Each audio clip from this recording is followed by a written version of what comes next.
Has it really been that long since we did this game?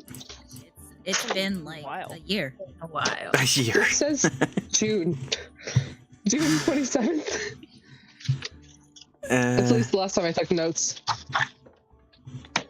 Yeah, so we can get started with everyone rolling a d20 and answering an uplifting question. Because that's what this game's about. Uplifting, you said. Yeah, I believe that's a D100, so... This isn't Call of Cthulhu. The question to think about was, what would it take for your character to become the villain? And last time, oh so long ago, actually a quick recap of fairly current events.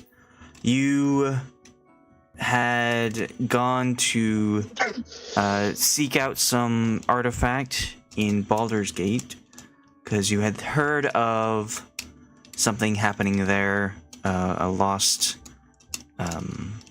suit of armor that you had to find. And there you had found that the demons have overtaken the entire city. Then they were being led by a woman whom you do not recognize. And she seems pretty ruthless and overbearing with the demons. You snuck around the city and you found an underground passageway that led to the Flaming Fist Armory, and there you found it is also being searched by these demons. You made pretty quick work of most of them and found an old man who seemed to have lost his memories, and he was somehow down here where these demons were just crawling about, but he was safe. He managed to reveal that he was the old caretaker of the Baldur's Gate orphanage, also raised Khalas and Delta, and after dragging him to find the armor, because you weren't going to leave him behind, you managed to find a massive suit of armor that attacked you once you got too close to it. But you defeated it pretty well. You were searching around, but found that the area was sort of collapsing under some strain, and you exited the armory to find a legion of demons attempting to get to you, but it was being fended off by a woman in gold armor. She urged you to flee out the opposite end while she fended off the creatures. As you were running in that direction away from the carnage, you stumbled upon the woman who was controlling the demons above. She managed to paralyze quite a few of you and charm others, and one of you defied her, so she quickly ended your life.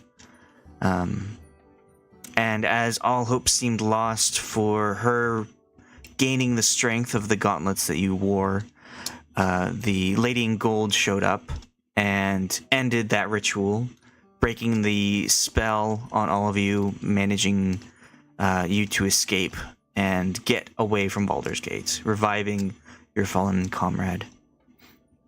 And you made your way to Baldur's Gate with an old man and a Lady in Gold. And you went to your home where the few have purchased, only to find that across the street there was that woman you had seen underground in Baldur's Gate, stalking you.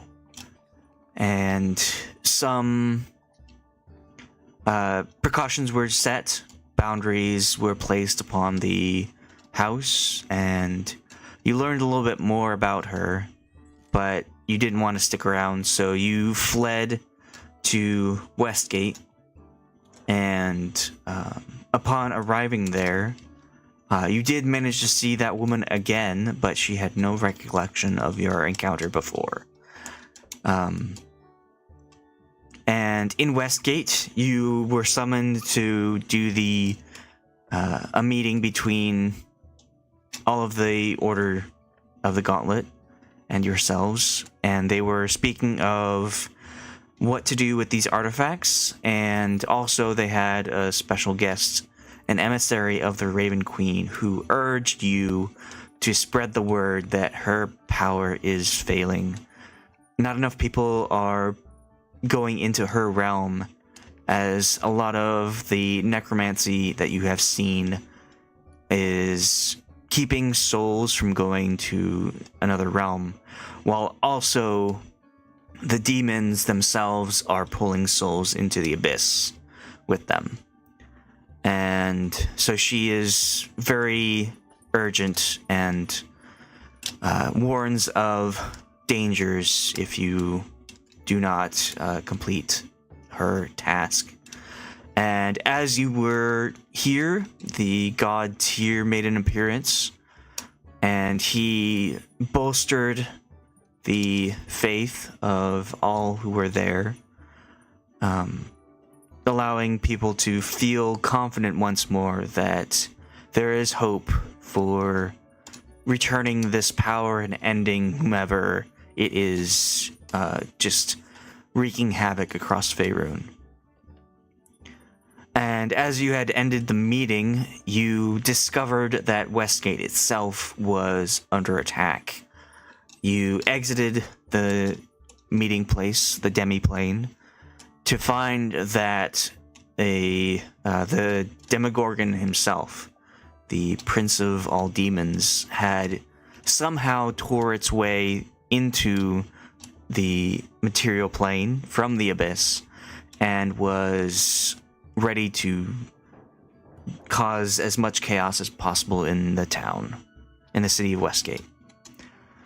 Tyr granted you some of his power, and you were able to fly around and effectively smite this Prince of Darkness back into the abyss. But as you were doing so, it managed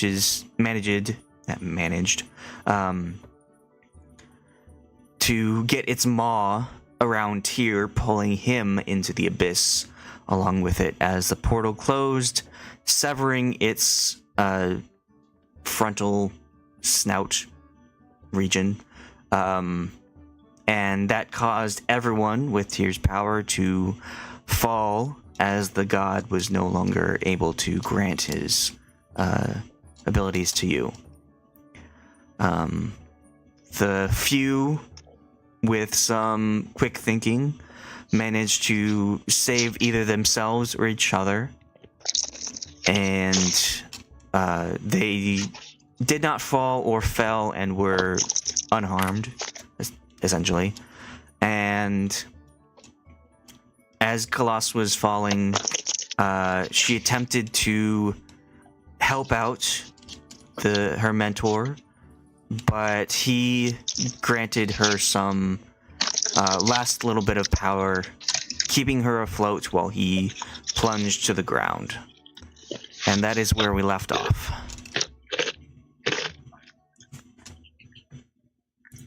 I forgot that Khalas both lost her dad and her sky daddy. Right? Which is dumb, because it's like I had a whole thing where I could have And her sky daddy. saved, like, you know, my dad. But Well. no, he had to be the hero. He was the hero you deserved. No, I wanted to be the hero this time. Okay, well, starting with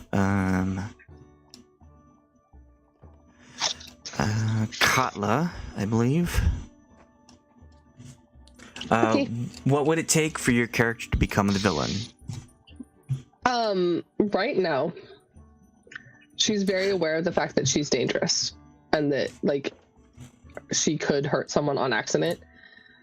So what it would take for her to become the villain is a convincing, to be convinced that, like, it's the best way to help someone else, to help people that she sees as, like, being oppressed, or, like, how did I say this to Shalina earlier? I said she's more likely to kill a human than she is a goblin. Like, that's sort of like where she's like, oh no, like, that's like the obvious oppressed presenting person situation. However, I do think that it would be difficult to, like, keep her on the side of the villain, but, like, to, like, get her to flip to the side of the villain, at least initially, would be just to convince her that that's the best way to help the oppressed.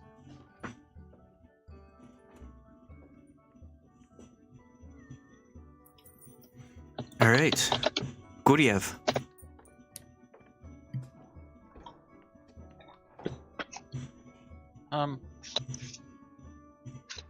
I think Guryev is a pretty cynical person. I don't know, like, really. I think if probably losing the group, because that's kind of all he really cares about at the moment. Like, that's really the only thing that's keeping him from not being a hermit, even though some might contend that he is a hermit regardless. But yeah, something like that. It would, I don't know. It would.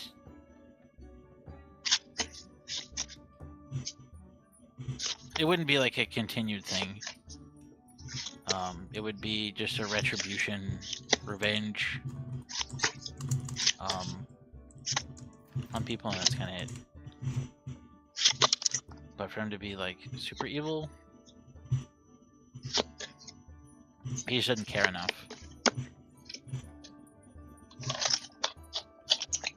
Are you saying he's too lazy to be evil?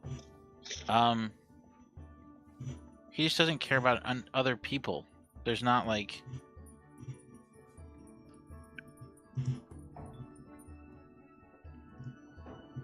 He's too apathetic to pursue any kind of villainous nature. To waste energy on it? Yeah.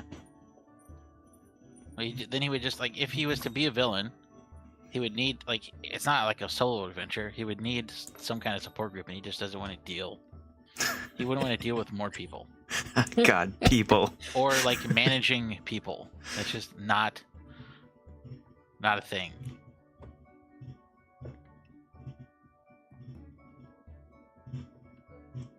Okay.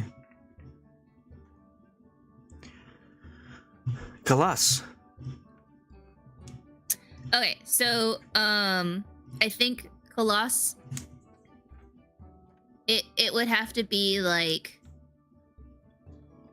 just kind of discovering a true injustice in how the world works. So, like, if it was she found out that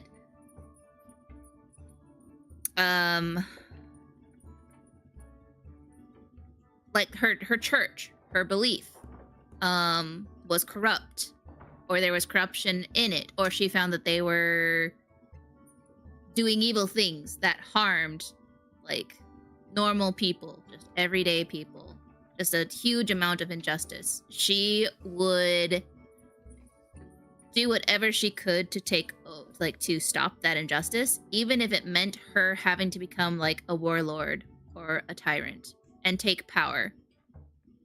So she would probably be seen as a villain in the sense that she would not hesitate to kill the people that she thinks are causing that injustice.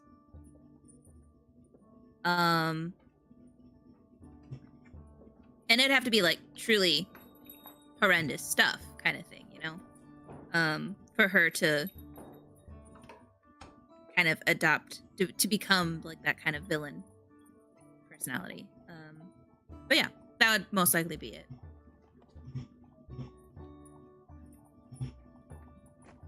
Brasz.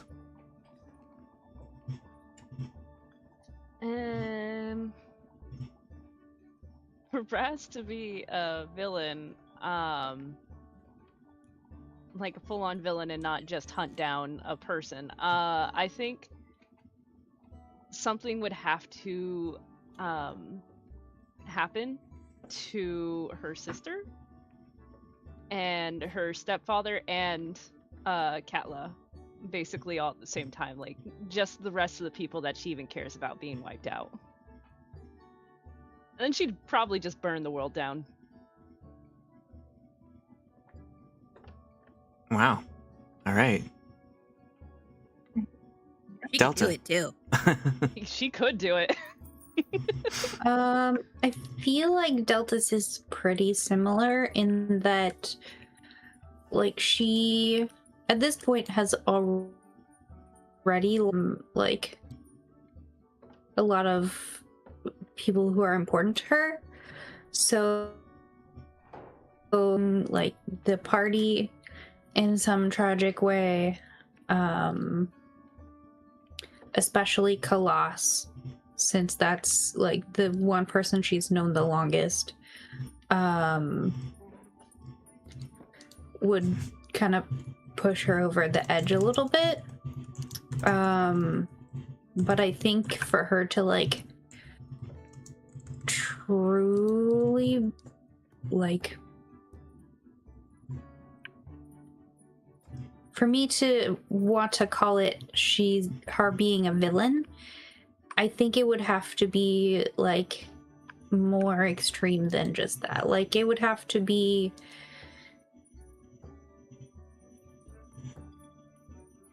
like the intent would have to be taken into it as well.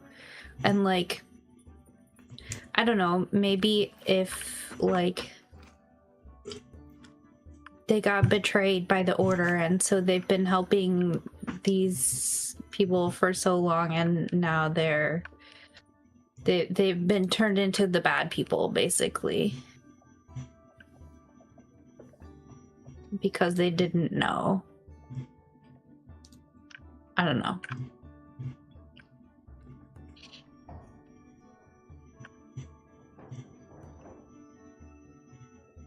Okay. I think I would kind of revise mine.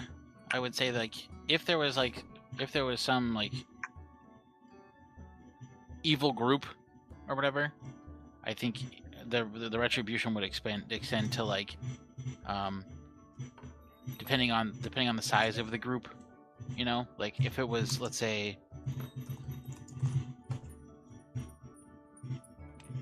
whatever the chick that we just fought, you know, if she was successful, then like the scale of the operation needed to like bring her down is probably to the extent that Guryev would go, and then people would be like, all right, what now, boss? And he'd be like, I'm going home.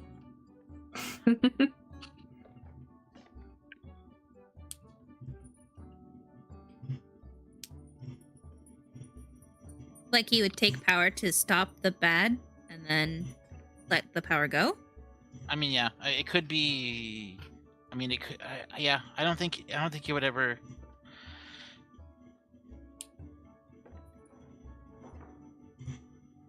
I guess in every sense, it would be.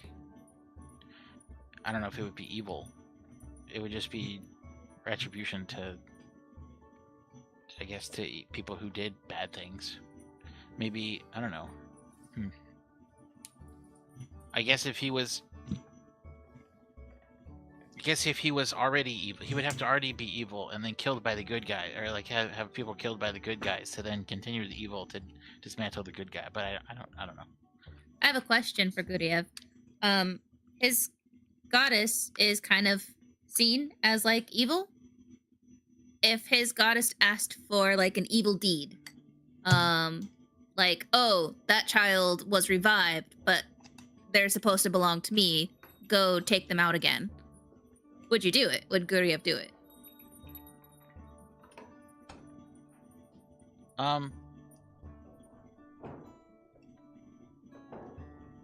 Well, I don't think that. Just kind of curious. Like, is I think it's a stigma kind of put onto her by other people because death being such like a taboo topic sometimes. Because she's not out to like collect souls. Really, well, yes, but like it's not like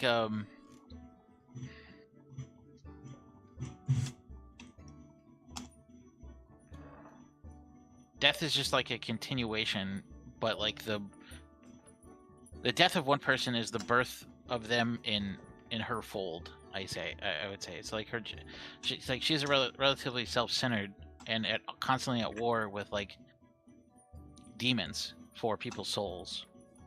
But she's kind of more of a neutral, maybe neutral chaos. I wouldn't say she's neutral evil, if that makes sense. I don't know. If it was to go kills, I don't think there would ever be.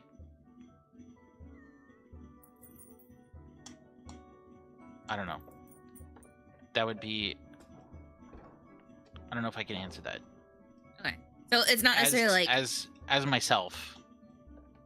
I think it would depend on so many circumstances. I don't know if I could properly answer that in one way without.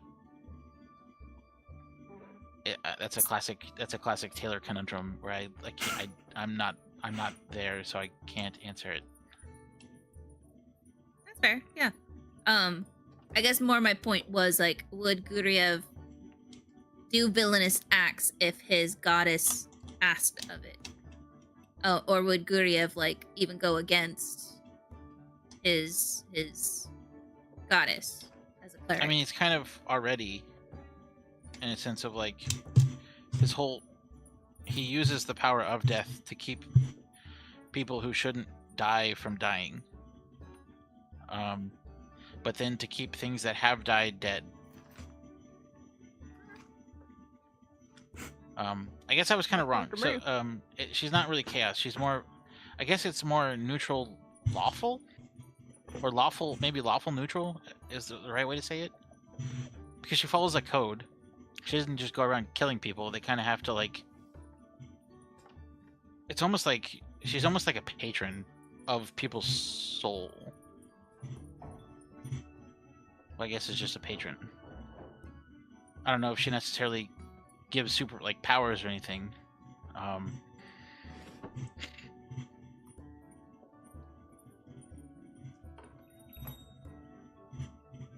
Okay. I don't think it would be a thing where she would say go out and kill this person. But if they got revived and their soul taken, she would probably send him to go reclaim the soul. And Guryev would be fine with that. Maybe. If you're talking about like re-killing babies, I don't know. Well, I'm Maybe not that extreme, but like in this situation, if Vasid died and Khalas was distraught and attempted to revive him, and then the Raven Queen told Guryev that this soul must pass on, what would he do?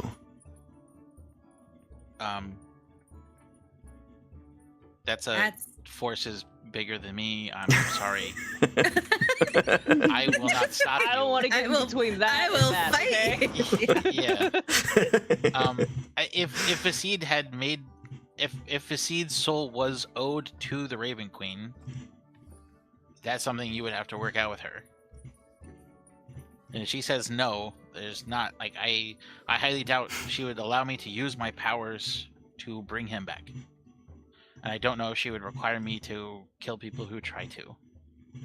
That's an interesting. I also don't dilemma. know if Vasid, if he's the type of person that you think he is, who died that way in a way of sacrificing himself, knowing he had made an agreement with the Raven Queen for some reason, would want to come back in the first place. Khalas would not care. I understand. Khalas would be a completely emotional reaction. Because she's already like, she hasn't really even properly processed the fact that like he was greatly aged. Like, which feels like she missed out on the time that she was supposed to have with him. Yeah. And then the time that he was with like the group. The plot of oh god. Frankenweenie? Interstellar. Sorry, Inception was at the front of the. They start with the same two letters.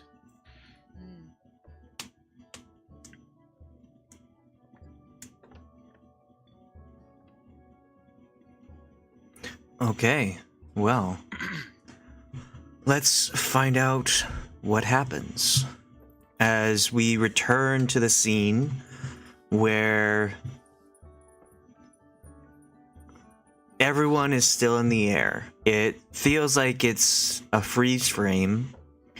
Brasz is plummeting down towards towards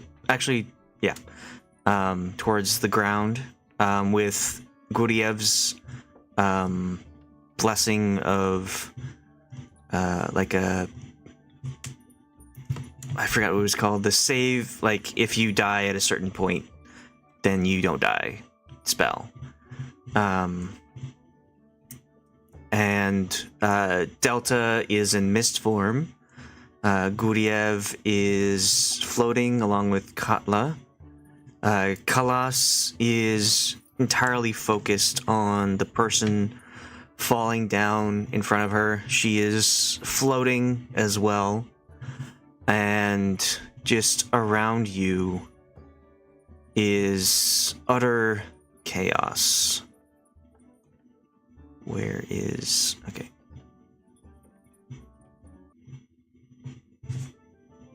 I don't know if this is the right music. I don't remember what did I cast again? This was the default. Paul! I forgot about Paul. Yeah, Paul's here too. Here for refresher. Because he got buried. I will say, if Khalas is floating and she's just seen Vasid drop, she would try and do a dispel magic on herself to stop whatever is holding her in place. Okay. So Wait, I thought last round we hit the ground. we're kind of like backing up a little bit. Okay. Just to get caught up in everything going on around you.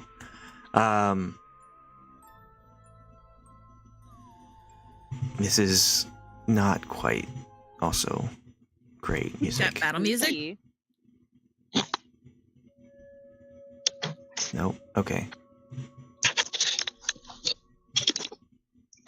I'm musicless. Man, guys, the atmosphere of this fall keeps changing. Whoever the boss is, I think they need to get a new one. Okay. Play the music box from the Death Dungeon. I'm kind of enjoying my my Zoomer version of the stream. Your Zoomer version? Zoomer version? Yeah. What are you doing? Oh, this is good music. Okay, you haven't just one. I told you, just get it, go into grid mode. What is wrong with you? Oh. Why are you like this? The one flash of Amanda. Yeah, just How do be? It's like 15 stop. Can you see less of my lap now? Taylor?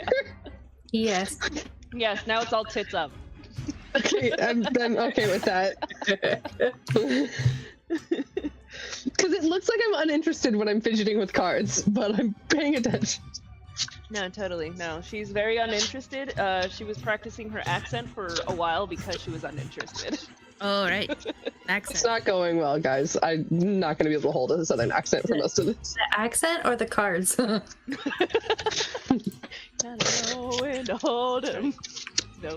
She plays draw 3, Amanda. I'm actually playing a different game of solitaire altogether that doesn't require space on the Joffrey table. is There we go. stupid. Perfect music. Yeah, I like this is Joffrey. music. Okay. And because I'm sorry. So, you sort of slow motion fall. Brasz falling to the ground. Vasid giving his power to Khalas, and everyone else around you. Delta, Guryev, Katla. You see all of the other paladins that were flying around using Tyr's power suddenly dead drop, their heavy armor just pulling them very quickly to the ground. You see the maw of the demon severed from the portal, falling down into the city as well, and it comes down with a massive crash as it destroys the buildings underneath it. You hear the sound of the paladins striking the ground. Everywhere there's a loud crash of metal on stone, and you hear people screaming in fear and hopelessness as, even though the demon is gone, its chaos still continues on, and all of this is silenced for Khalas because she only focuses on what is important to her, and that is speeding towards the ground. And before you're able to... Actually, Khalas, you can cast spell magic on yourself to stop the float and begin the fall. And you begin to descend very quickly after Vasid, but as you close the gap between the two of you, you see that it isn't enough, and he strikes the ground, and unless there's something you want to do, you will also hit the ground. I would want to banish him. Okay, you cannot cast Dispel Magic and Banishment at the same time. Okay. Bonus action, you're saying, yeah? Yeah. Okay. I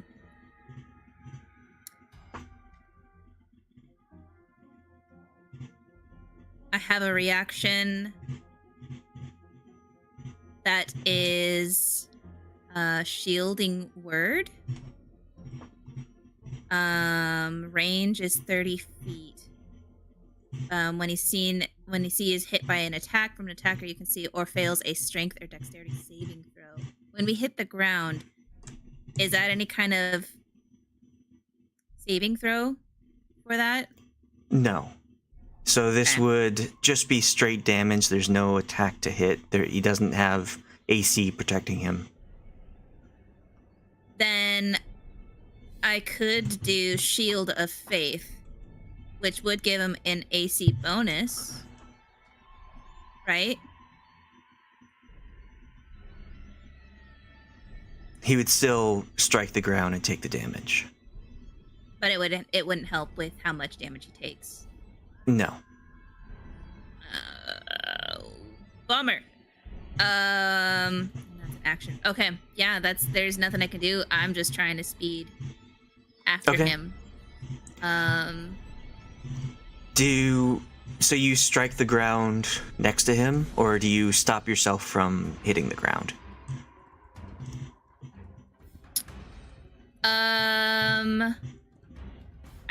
I handed him the bird, right? Or did he hand me back the bird? You did not. You have a madness that prevents you from giving stuff away. What? You fell into madness when the Demogorgon was gazing upon all of you. A few of you other have bouts of madness, but the madness that Khalas got was you were unable to give away things that belong to you.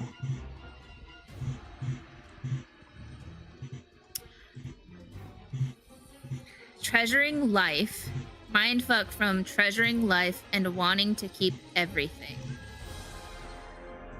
Treasuring life. I guess if that is still in my mind, then I probably would use the bird to stop just before hitting the ground. Okay. Just so slow the descent. I don't think it was a full strong thing. Yeah. So it is. You zoom towards the ground, your armor really speeding you up, streamlining yourself to try and get to Vasid before he hits. But once you see that it is not able to stop him before he falls and hits the ground, you use your item and slow your descent just in time to land next to him safely. And around you, if you were actually paying attention, you would hear the sound of the crashing people hitting the ground and people screaming and running into the streets to help those who fell. But your focus is on Vasid. And you go to him and you find that there is a lot of blood, but he is still alive. I would be laying on hands. Okay. So you Attempting to heal. go to him and place your hands on him. And before you do so, he grabs your wrist before you're able to touch him. And he says, "No, please. I am done with this world. I need to be done. Don't make me stay." You don't have a choice in this, old man. I haven't had any time with you. I have no memories of you, and I have very little time. You don't get a choice in this. I'm healing you. You're staying. I need you.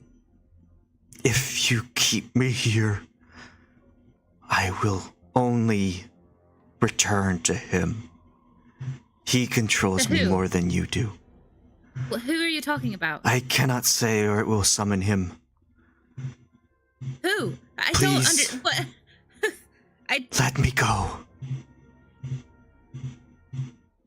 I'm sure we can work on this together. We can. You don't. And I'm trying to kind of fight him with this, of him holding my wrists, where I'm kind of trying to apply a little bit more force to be able to lay my hands on him. He will allow you to put your hand towards him, but you can still feel that resistance, and you know that it is not willing.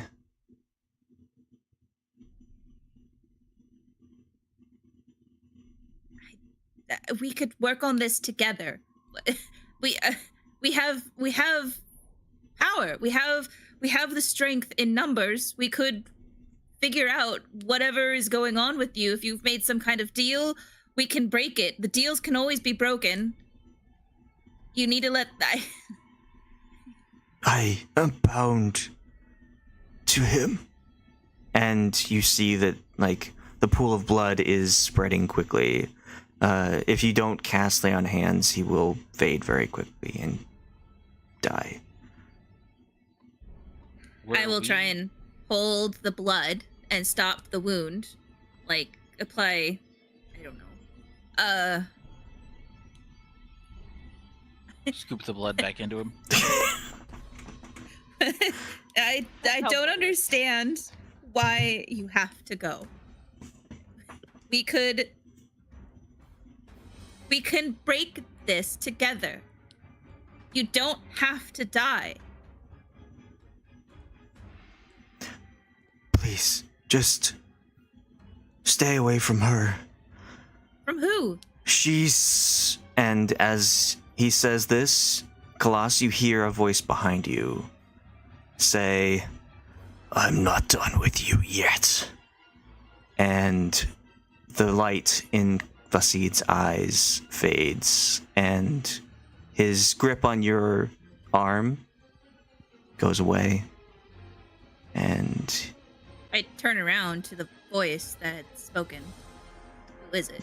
you look around Or- and you see that there's a small crowd that is starting to form, kind of wanting to help as all the other paladins in this area, but don't want to like harm if you already have it handled. So you have a few people around you, and they all look very confused about whether they should be helping you or not, but you don't know where this voice came from. I cast Revivify. You cast Revivify, but there is no soul to pull back.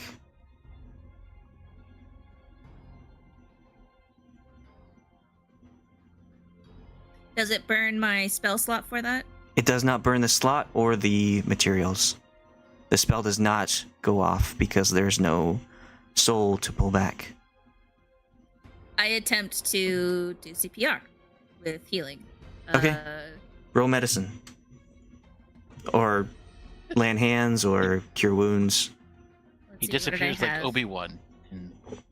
I had a healer's bag. Healer's kit. In addition, when you use a healer's kit to stabilize a dying creature, it wakes up to that. There's that. Medicine.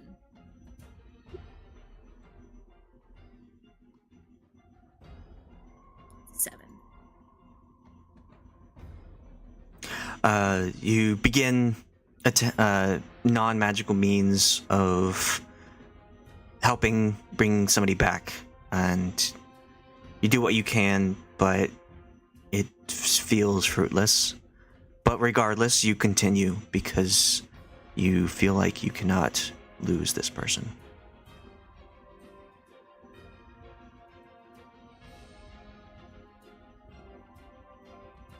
Yeah. Khalas is yelling. I was like, come back. Come on. No. Wake up. And she doesn't hear anyone else around her. She knows that there's a crowd, but she doesn't know them. She doesn't hear them or anything.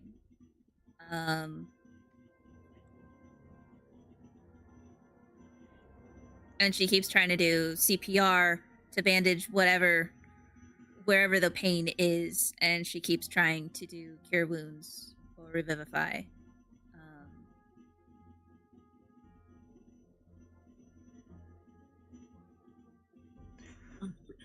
And That's what she's doing. yes, you have drawn a crowd. There are people kind of breaking off to go help others, but maybe half a dozen people are kind of like worried to help, but are wanting to help you. Just watching from afar, giving you space. And from the other side of the city, Brasz fell and took that damage already, so we don't have to roll again. But you survived the fall. Yeah, I think I forgot to take it off my sheet though because I'm at 60 points. Oh. Okay. I don't remember how much it was. I just know that I barely made it above actually surviving. I think it was 20d6.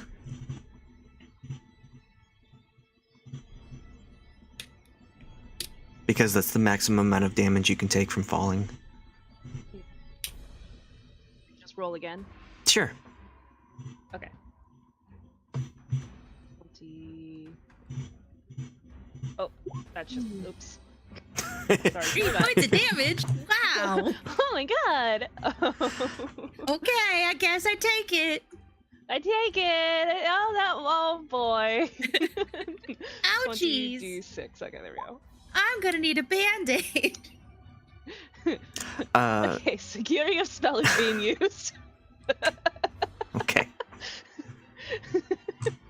Alright, so Brasz, you smash into the floor.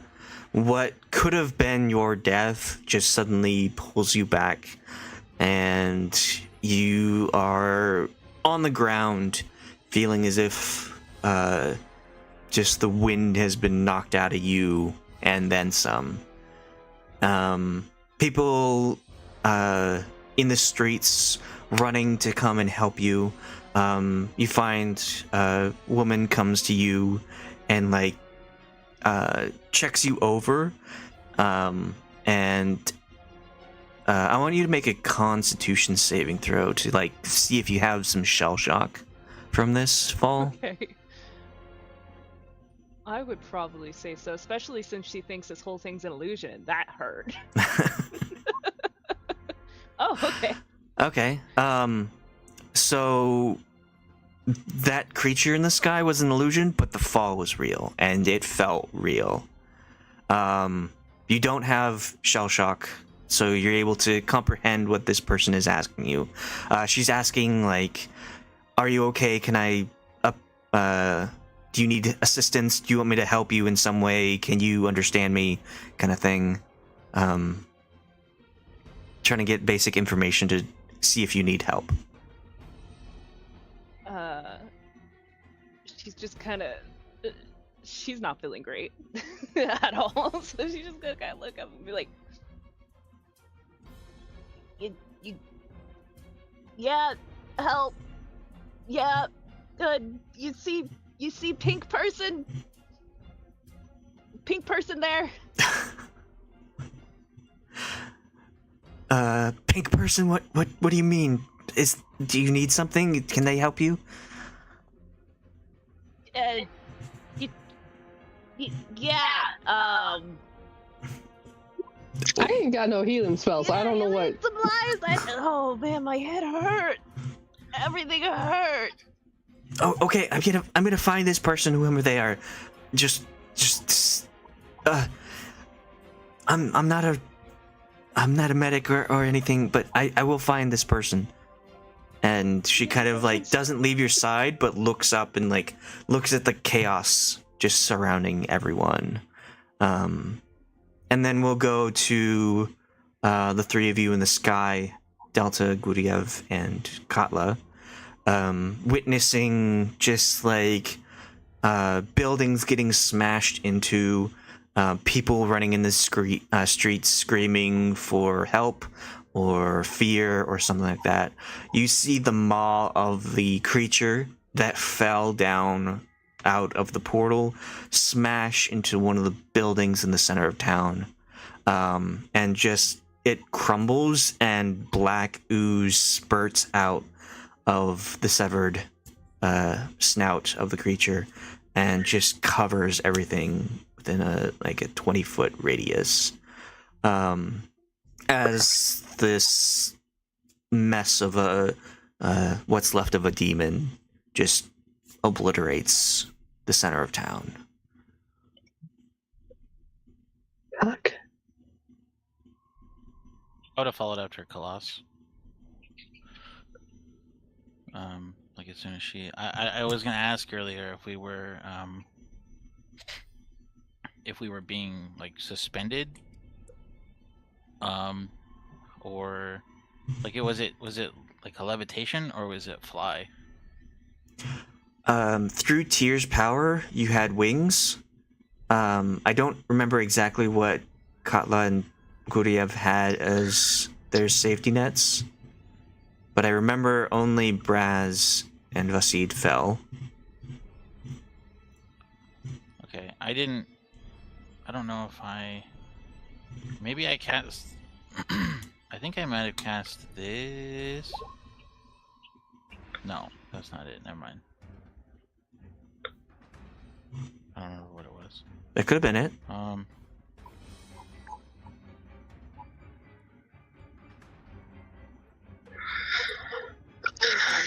Katla, do you remember what you had on you to keep you safe? No, I'm trying to remember. I don't remember if I did this, but I remember wanting to use Vortex Warp on Katla, to try to put her over some water. But I can't remember if I actually did that or not. is the thing. My notes from June suck. So I'm I don't remember why I was safe.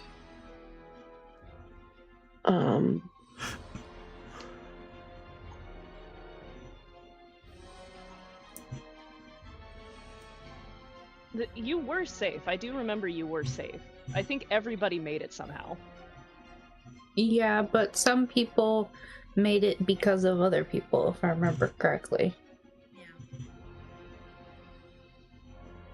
There was no potions or spells, like potions that anyone took, or items?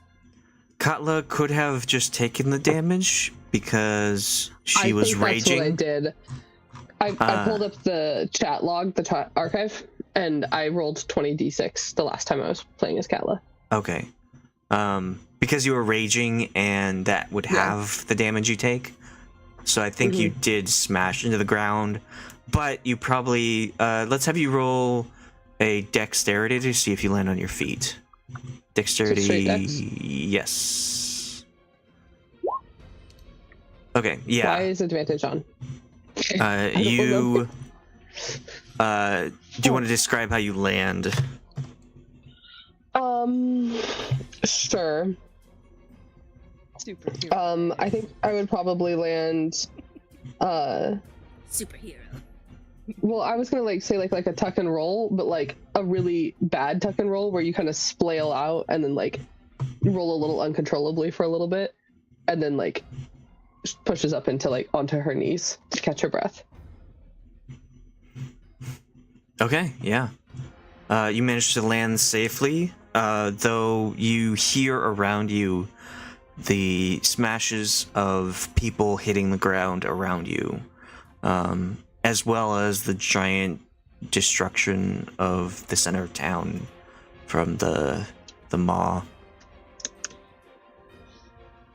Was it Paul that had cast maybe like one of the saving spells? Paul was not in the air.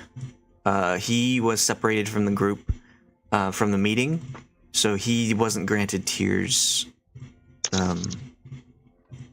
Wait, no, he was.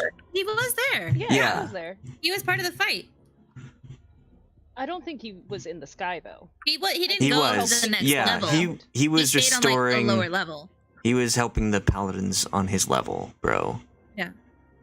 On his level, bro. Oh my god. So he wouldn't have fallen as far.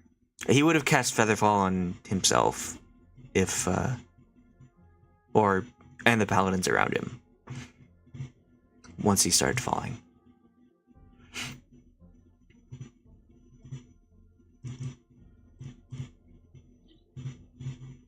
So Katla, what do you do once you hit the ground?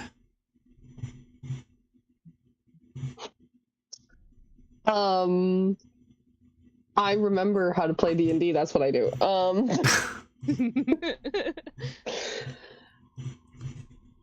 There's so much about this campaign that I forgot. I think the first thing I would do is look for Brasz. I don't remember how far away we were laterally, but I know we were on different levels, vertically. So I think that would be the first thing I do, was try and take stock of like, try and see if I can see Brasz. If I can't see Brasz, offer my assistance to like lift things off of people if I can. Okay, make like a if there's someone like crushed or something. Make a perception roll. Oh. I don't remember why advantage is on.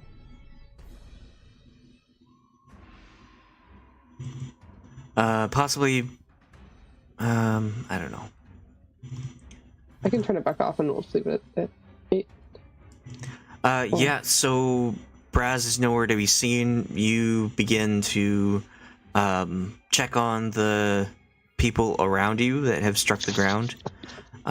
You see that they've sort of created like cages for themselves, and so upon hitting the ground, the metal warped in such a way that kept them from removing it, and people who are coming in to help are frantically trying to get the armor off of them so that they can effectively help their wounds and prevent them from dying. So, what would you like to do? I think I would, like, if someone's like struggling, so like to understand what you're saying, like the metal armor warped and has become a skin tight cage. Is that what you're saying? Yeah, it's not quite skin tight, Okay. but it's in such a way that prevents it from Skin tight. coming off. Okay. I would go up to the nearest one and be like, let me try, and then I'd try and like either brace to like pull it apart, or if that doesn't work, like try and get at the hinges to try and separate it there. Okay. So this would be advantage, but I want you to make a strength check because you're still raging, and you'll be able to have advantage on this. Yay. Jeez. Yeah, so you are able to pull the metal and bend it in such a way that makes it so it can be taken off. And once you do so, a person will start checking the body to see if they're still alive and if they have any like wounds that they can heal. But yeah, you can continue to go around and do these for other people. Yeah, I wanted to start going sardine cannon Yeah. and just do that. Still keeping like half an eye out for Brasz though. Okay.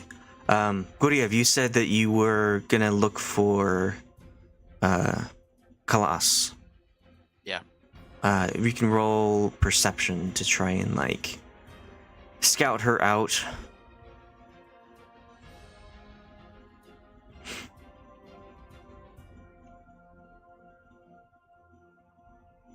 Yeah.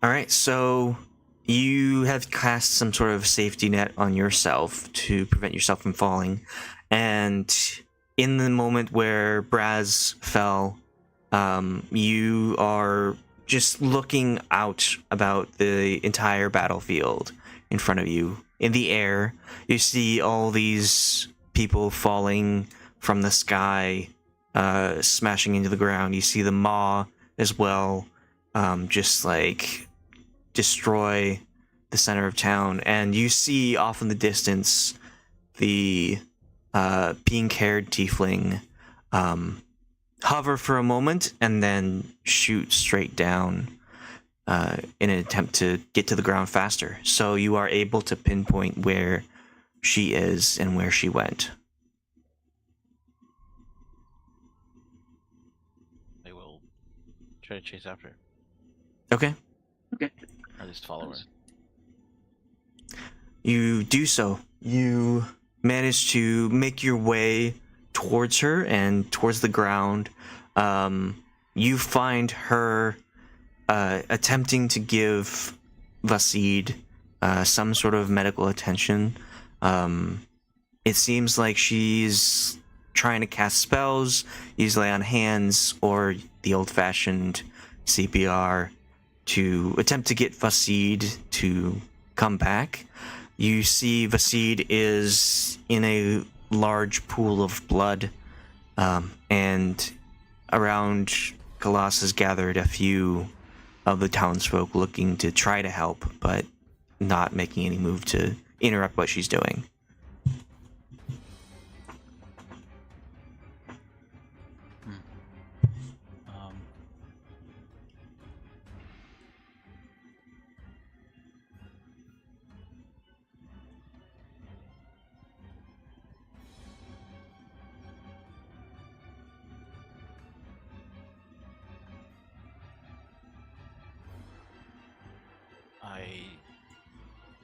This is kind of something I don't necessarily want to interfere in. That's fair. Yeah. Like, ooh, tense moment. Well, it's just like I don't like. It's not really necessarily like I don't want to be involved, but more of No, this is I don't a. know if there's anything that I can really say that would. She's still going at it. It's probably, I'm sure, and she knows deep down too, rigor mortis has started to set in. His body is cold. But she is still attempting, like, CPR.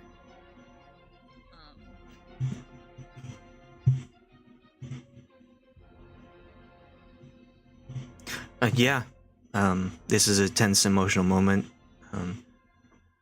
You might feel as if you don't want to step in and interrupt her focus.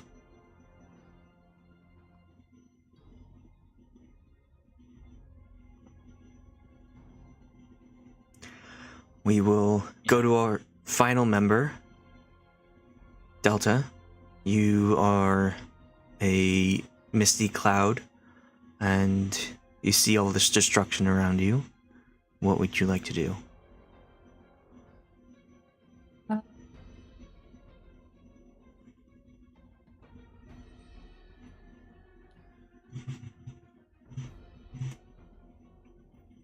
I think she would kind of float down and one of her first priorities is making sure, like, checking on all of the people in her party, but also she would kind of try to help people along the way if she could. Maybe just,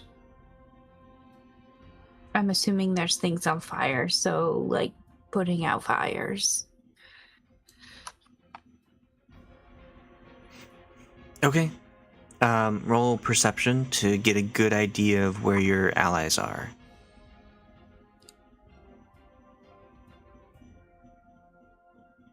Gaseous form is pretty slow, so... Well, you can float to the ground and then dispel it, and then... Well, no, find... I just mean, like, she would have extra time to look while she was floating down. You have eyes? Just okay, they're not on this floor. Eyes all around the cloud, 360 vision. Are you like? She's are you in the also Ferris wheel going down. Are you also Like, susceptible wow. to like How did Maggie disconnect? the wind? I don't know. A weak breeze.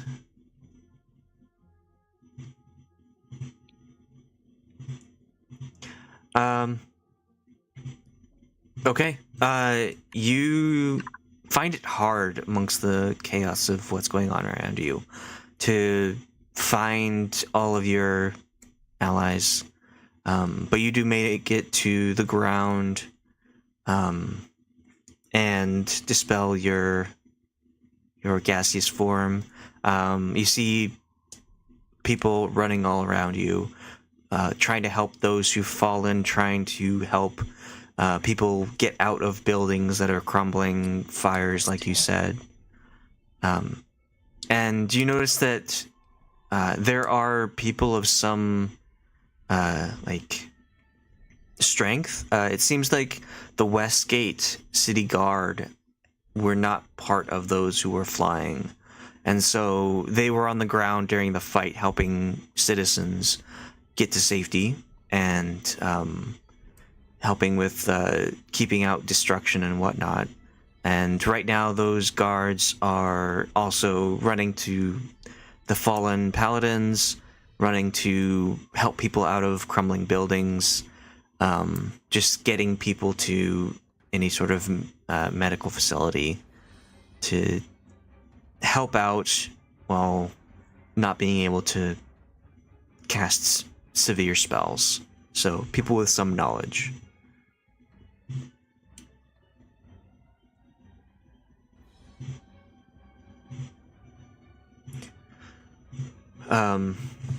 You aren't quite able to track down the rest of the few, but you're able to help those who need it.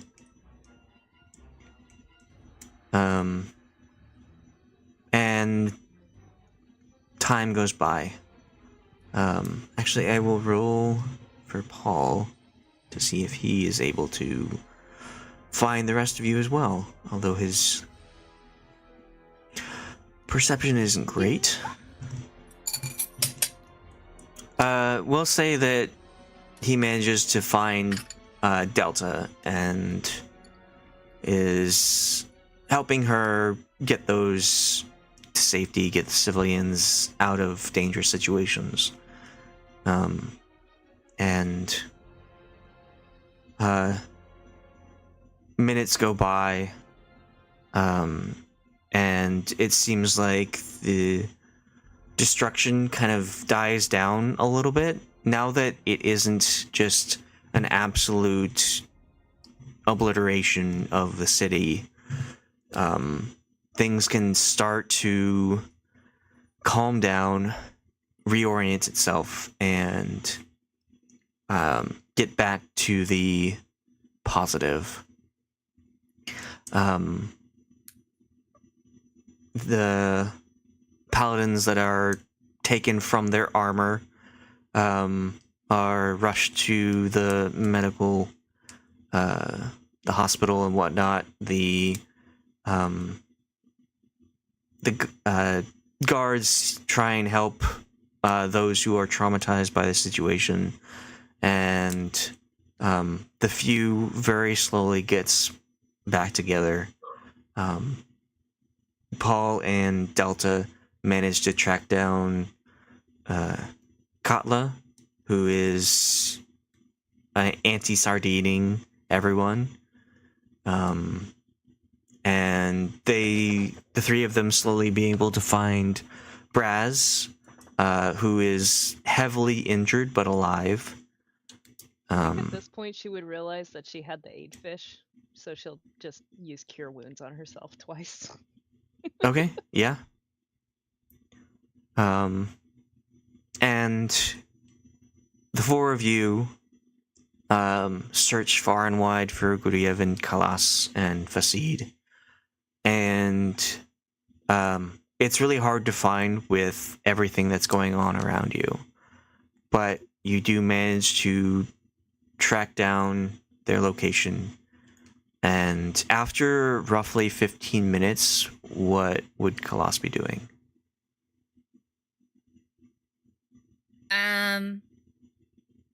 She would have gotten exhausted, tired, and realized it's too late. It's not working. None of it's working. And she would just be holding his body, holding Basid's body, and crying, just sobbing. And how does Guryev react to this? In a weird in a weird show of human understanding, even though he's a half elf, he would try to console her, or cast calm emotions. I'm not sure.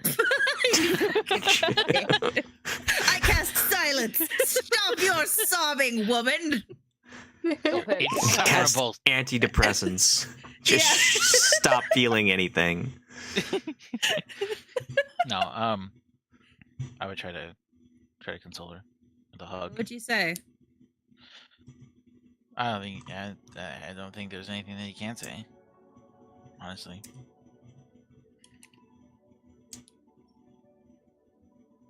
I think Khalas would start reciting a prayer to Tyr.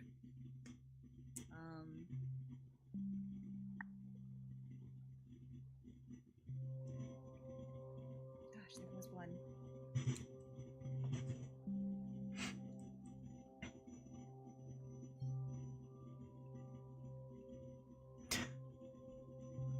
Is this a prayer that you wanted to say out loud, or just you're saying a prayer? I had one a long time ago for this, but I don't have it in my notes. If I could find it quickly, I could.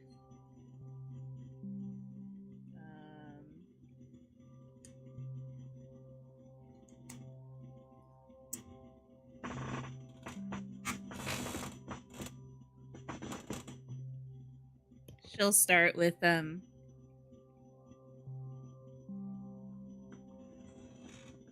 now must I face loss to do what is right. O Lord Tyr, I do not ask for your aid to take away that loss, when I might hope for ease of action. As you stood forth, knowing you must lose to win, so I ask only that you keep my back straight, my arm strong, my hand from trembling, my voice from faltering, my words from vanishing, my head up, and my resolve unyielding. As I reach into the challenging maw of my own future.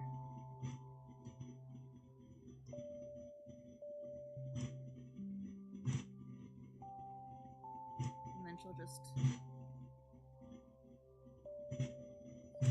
close his eyes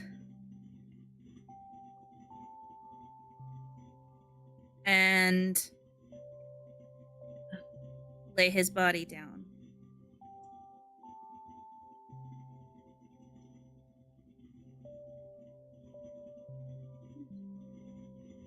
And if she has any kind of cloak or fabric or anything, actually, she would probably take out her Tyr vestments to cover his face. And she'll just sit there. She doesn't say anything to Guryev.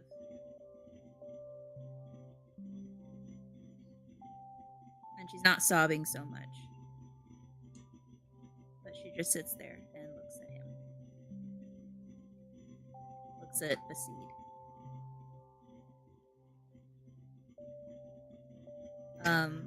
And then after some time, she'll say, he was still conscious. He was still saying, he was still there. He wouldn't let me heal him. I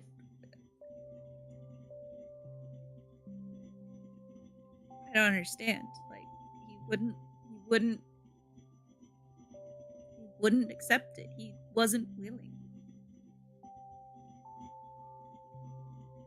And then there was a voice, and then he was gone. I couldn't revive him. It wouldn't work.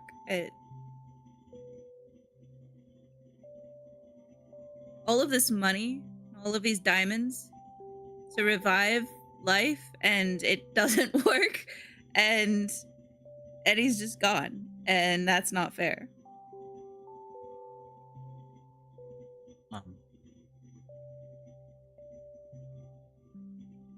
I'm gonna try to cast Speak with Dead. Okay. You attempt to cast it on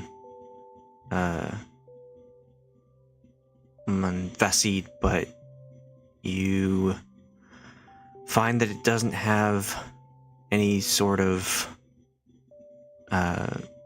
return, any kind of like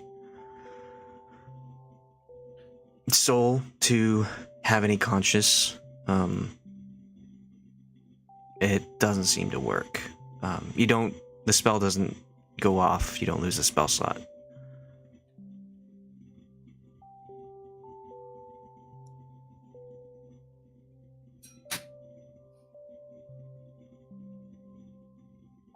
Are you able to cast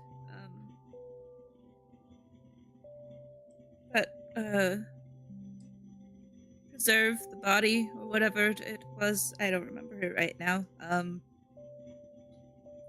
you able to cast that, Guryev?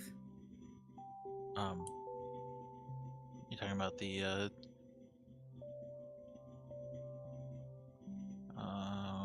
I spare the dying. Are you talking about like a riposte? I think so. There's a spell that stops a body from decaying. Yeah, there's general riposte.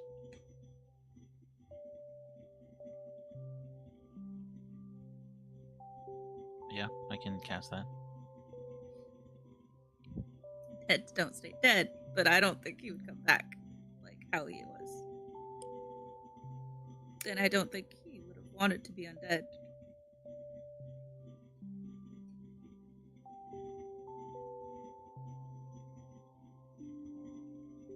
What do I do? What do we do now? Like, everything that was the order is gone. He's gone. Where do we go from here? What do we do? What?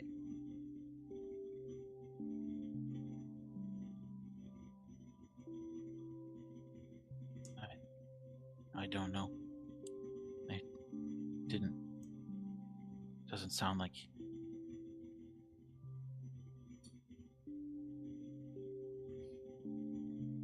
He's not there, is he? Like, you can't even talk to him. You can't even ask questions or summon the soul back.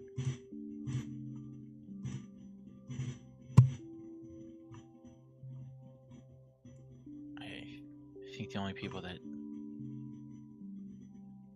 have the answers are not here, or seemingly willing to talk.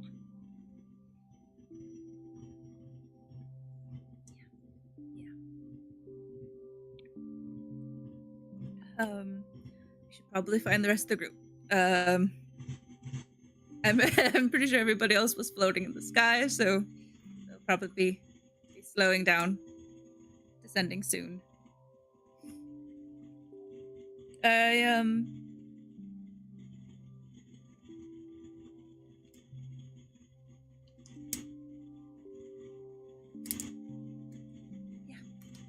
Let's go. There's more important things to do, right? I don't know if I would call anything that we have to do more important.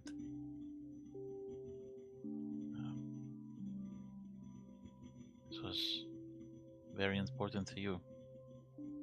Yeah, It he's is my important to dad. me. Like, I didn't get any time with him.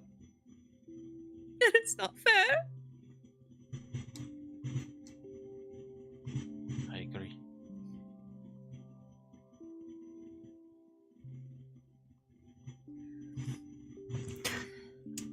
As you are sort of getting up to finally walk away from the scene, you see Delta, Katla, Brasz, and Paul come jogging up to find you.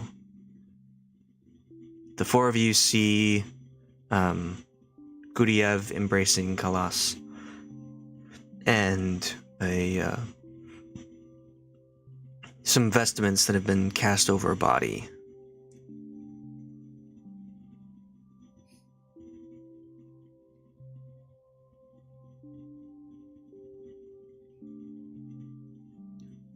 Atlas gonna go, oh, darling, and walk up and just put a hand on Klaus's shoulder.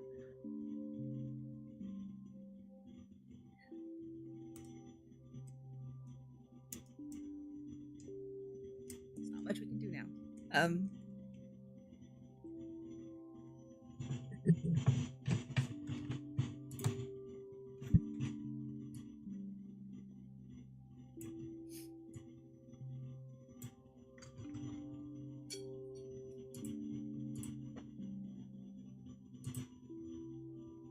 We should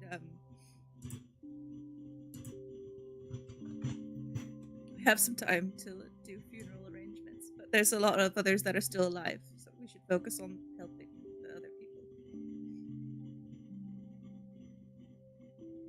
And Khalas will get up.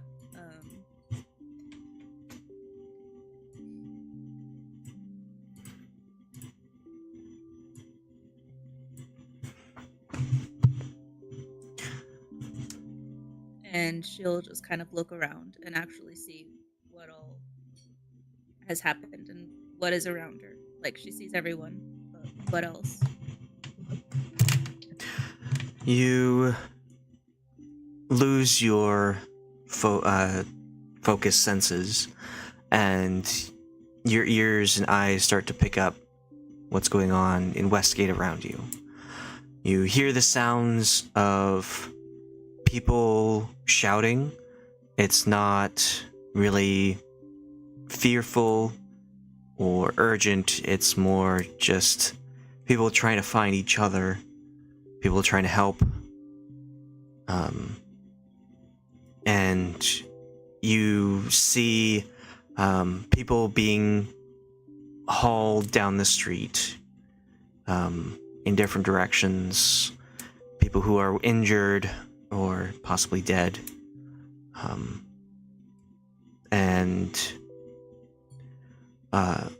the crowd that was around you had long dispersed to go find other things to do, and so you're able to just kind of take in what's going on now, the aftermath of this attack. While you were able to fend this one off, unlike Baldur's Gate, it was extremely devastating. And as you're sort of kind of catching your breath and getting caught up with what is going on around you, you find a Westgate city guard slowly approaching you, kind of looking exhausted and distraught and devastated, but going up to talk to the group of you. And this guard sort of like looks at you. They look like they are not really in command. Somebody sort of sent them here to talk to you. And they seem nervous to speak. But once they get your attention, he's able to actually get the message out to what he's been sent. And he says, "You're the few, right? The people who help protect the city?" The moment we're the one less, but yes. I'm sorry for your loss. The city has seen a lot of death in the past hour or so, but I've been told that we are attempting to gather if you want to do some help. The hospital desperately needs healers, and we need someone to go around and try and find those who've been lost, maybe in some buildings and in houses. We can try to find more, hopefully only just injured, not dead. And I've been told that we are to meet, those who are still around will meet in Tia's temple tomorrow for a meeting to discuss what to happen next and how we can rebuild and continue on.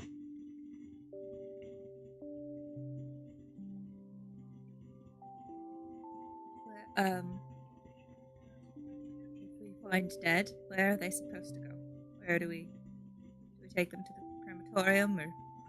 Yeah, so he gives you vague directions. If you just go down this street, and it gives you instructions to the nearest hospital for those who want to be healers.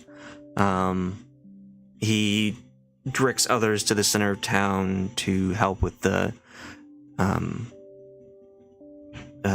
spreading kind of ooze that's corrupting some of the buildings in town, just like splattered up against it. And I can do that.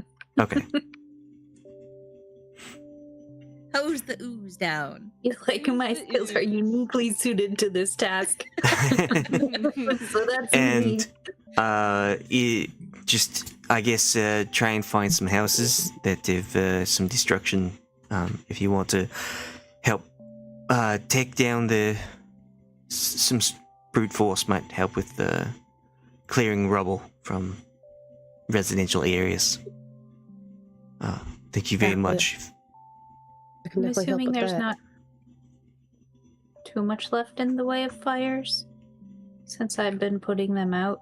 Yeah, it's, I would say, like, you and others have been extinguishing fires, but now it's mostly just pulling rubble out to Cleaning up. yeah. So if we were to go, like approximately, like how many precipitations are we talking? How many mendings is that? I have that too. I have both of those. Well, so if you'd like, you can split off and go in the area that you would think your expertise would thrive, and we can get some kind of skill rolls going. Is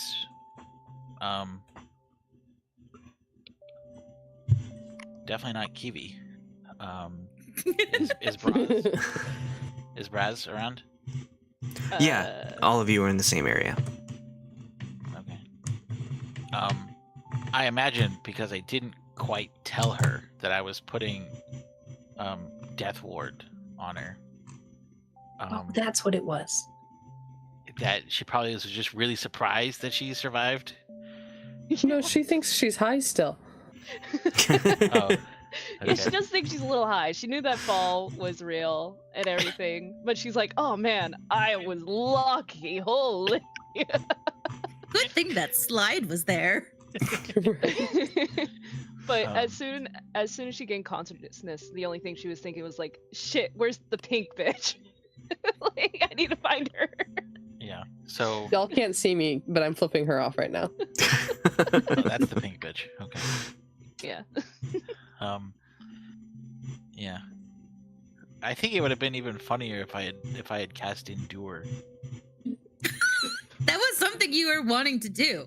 Well, I remember that. I really Endure want to. Basically, Endure is like you have every time that you would be downed, you instead fail a death save. So when you finally hit 3 failed death saves, you actually die. Otherwise, you just stay just above death, but not What incapacitated. the hell? Yes, here's Endure. It's a lot. It's a lot of reading. But yeah, whenever you wake up, you have levels of exhaustion based on how cockroach. many failed death saves. Crazy. Khalas is going to check Basid's body, see if there's anything of importance on it. And she is going to take his sword that she had given him. Like, oh, this is yours. And she's going to pick it back up and sheath it. The second time she's taken her dead father's sword. Pretty much. It was like last time it was handed to her, and this time it's just kind of inherited.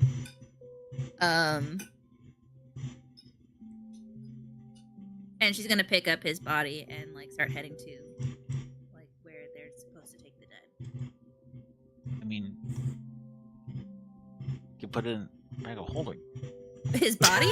God. I'm not doing that to my dead father. That's Okay. not happening. Hey, I just I mean, it would be But it effective. fits. yeah.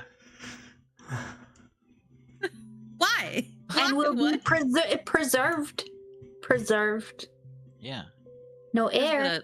I'm just gonna No give him a decay. funeral. I'm gonna give him. He doesn't decay right now because I had Guryev casted the gentle repose. He won't decay for 10 But days. this way, even if we don't find somewhere to do a funeral in time, he still wouldn't decay. We're gonna give him a Viking funeral tomorrow or tonight. We're gonna do it tonight. We're gonna get a boat in traditional few fashion. We're gonna get him a boat. We're gonna put him on the boat. We're gonna set it on fire, and we're gonna abandon the boat to the waters. If I wanted to figured cast out how Locate we're Creature, carrying. if I wanted to cast the 4th level spell Locate Creature, I have to up it to a 7th level in order to be able to cast it. Because you're out of spell slots. Yes.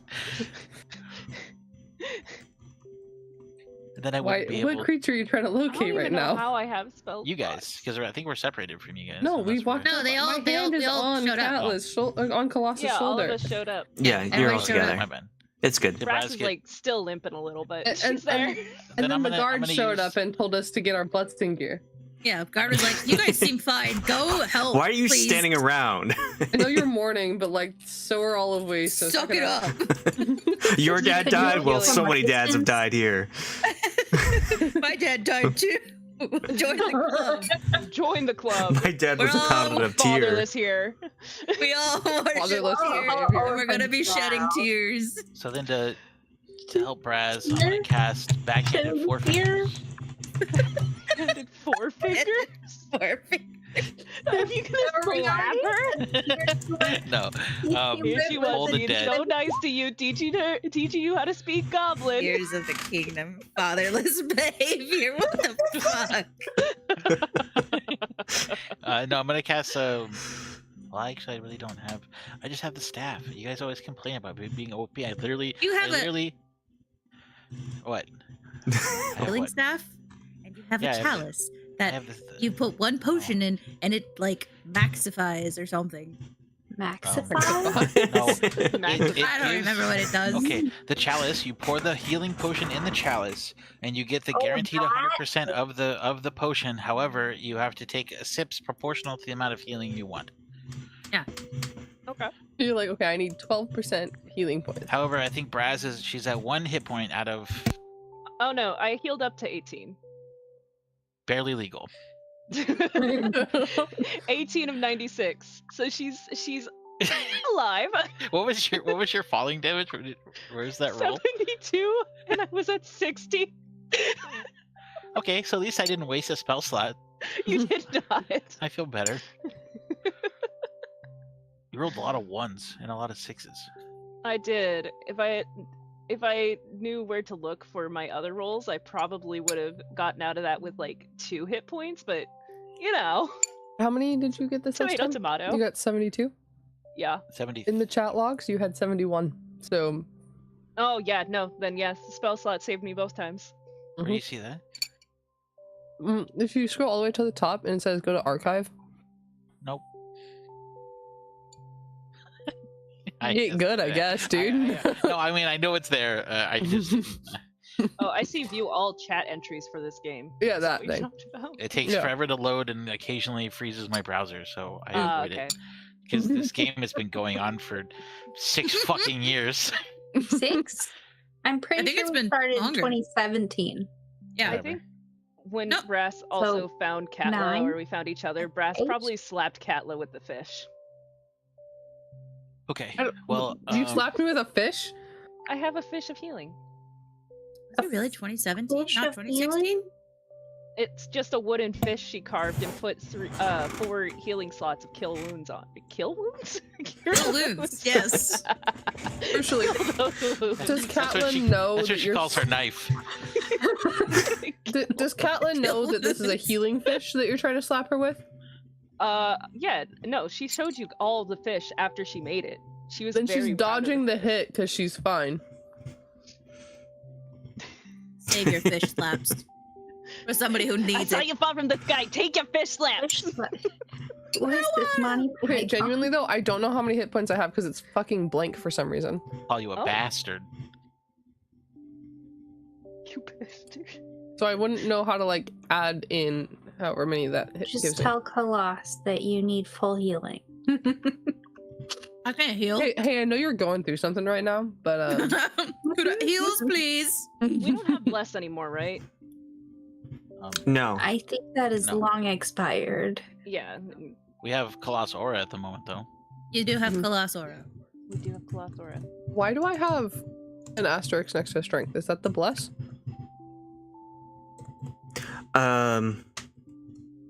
So when you had Tear's blessing on you, it increased a score of your choice by 2, Mm. or no, by 5.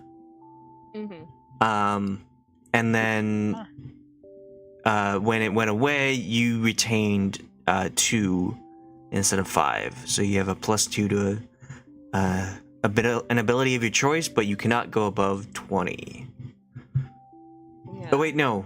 Was this an My exception? intelligence. How do I have? is I have 22 wisdom, so set I'm to trying to 29. understand. I'm set, my strength is 21. I think which- this. and it has a little blue asterisk next to it. Yeah. I think I'm this trying to figure was an exception where you could go above 20. But 22 was the Yeah, max. because it was I have it in my bio area. It says with wings 50 flight plus 10 of state, which I think is what Dat. the A stat? strength, dexterity, whatever it is, the stat. Yeah. Okay. Yeah. So For the some reason, I wrote asterisk it as is state. the settings modifier on the gear tab. You added a +2 to your abilities. So we don't get that anymore. Oh. It's only a +2 instead of a +10. Do we still have that? Yeah. You retain the Oh. +2. Forever? Yeah. Permanent? Yeah. Okay. Wow. This was like a small strength bonus, or a small Let's like. go punch some stuff, guys. What would you guys like- give up for your little dad? Like, blessing. what would you want in return? +2 in strength sounds like a good deal. Oh, there it is. So in the intelligence, I would just take out the 10 and set it to 0 again, right? Or set it to 2. Set it to 2. Sorry. You know, I Easy don't with hear you talking about +2. this for your mom. What, Mom? Bobina, come show me where you did that. 'Cause I My cannot mom's find still it. alive. Yeah. So, oh, she is. Okay. Yeah. Wow, lucky you. It's just my dad's that are dead. All of my dads are dead. Even the spare. My dad, Polly, is dead.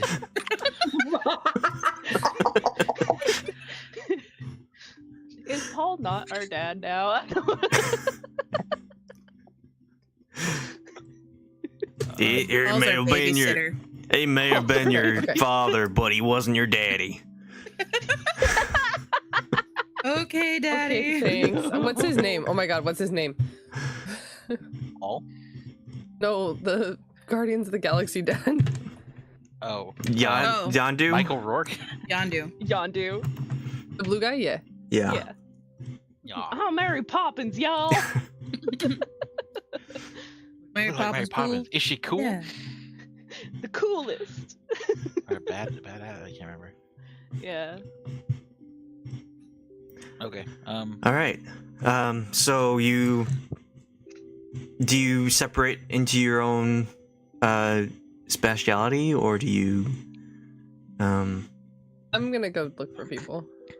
I will also, after I take the body of the seed, I will also start looking for people because I don't feel comfortable healing anyone. I'm never gonna heal again, guys. Oh no. Are you subclass changing again? No, I just won't use it. Oh, Is okay. this your villain awakening?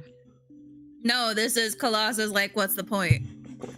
This is Colossus Guryev villain awakening. Depression. Yeah. What did you slap me for? I thought you already had this crisis of identity.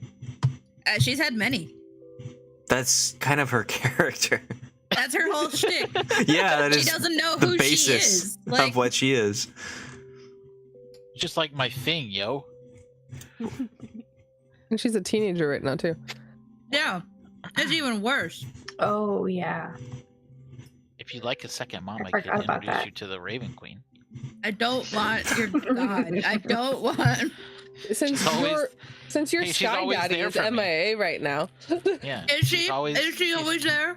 I mean, yeah. You- She gave me a knife and told me to collect souls with it. So Yeah, she also was saying that she's been trying to reach you for like ever. You never call. Dude, she always calls you and you never answer and you never respond to her texts. that's not entirely true.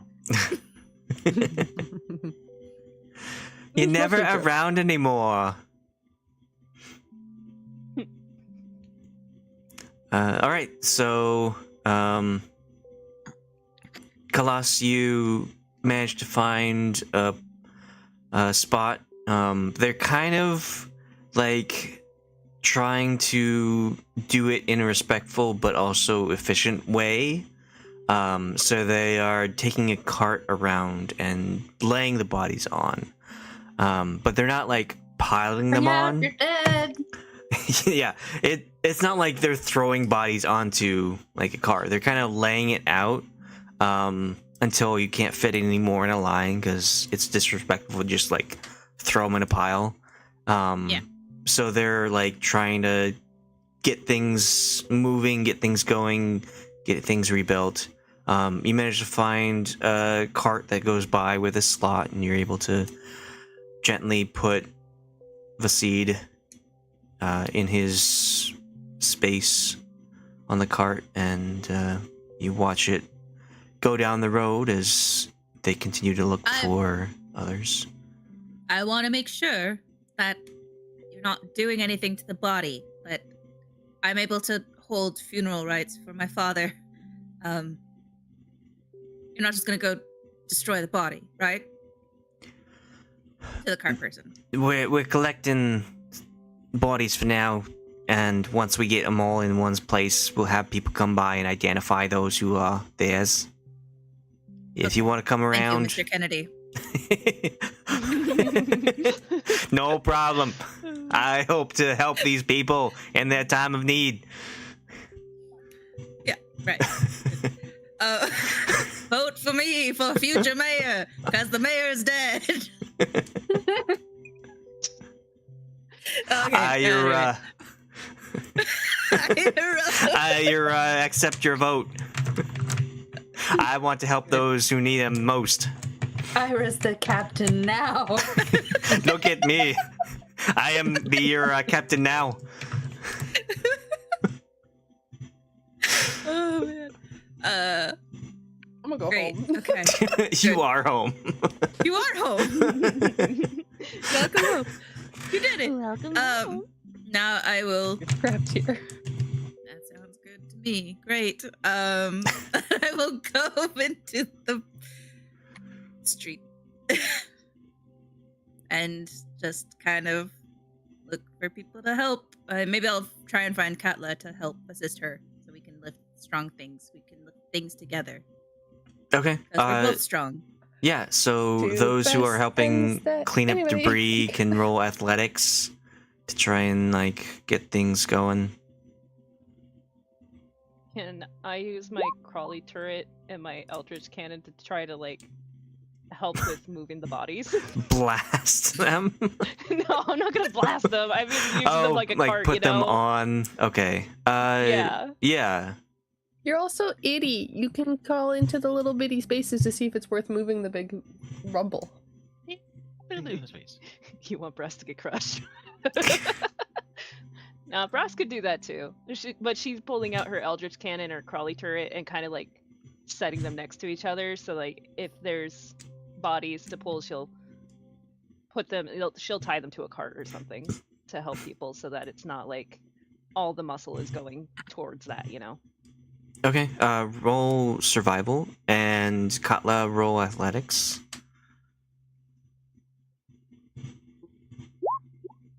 Oh, that's not bad. Took my glasses off and couldn't figure out why I couldn't see. Why Why right, do I have so- advantage on? What the fuck? I don't know. Go to the top Because and you were click raging on normal. before, Okay, got and it. it's Yeah. that strength. I mean, Um, it's still a 24, but like. Right. So, Khalas, you're doing your best to your, like, apathetic ability. You're helping, but you're not really doing things on your own.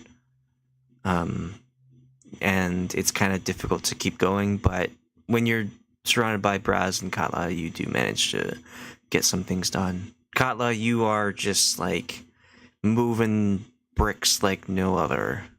Big blocks of stone aren't getting in your way. And Brasz, you're able to get your turret and mechanical thing. I forgot what it's called. Defender? Yeah. Yeah. To, like, get into small spaces and discover any other survivors that may have been trapped in a building but wasn't able to signal that they were there.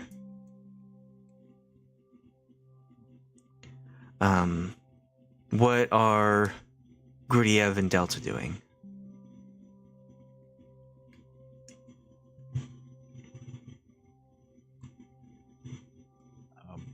I am cleaning up,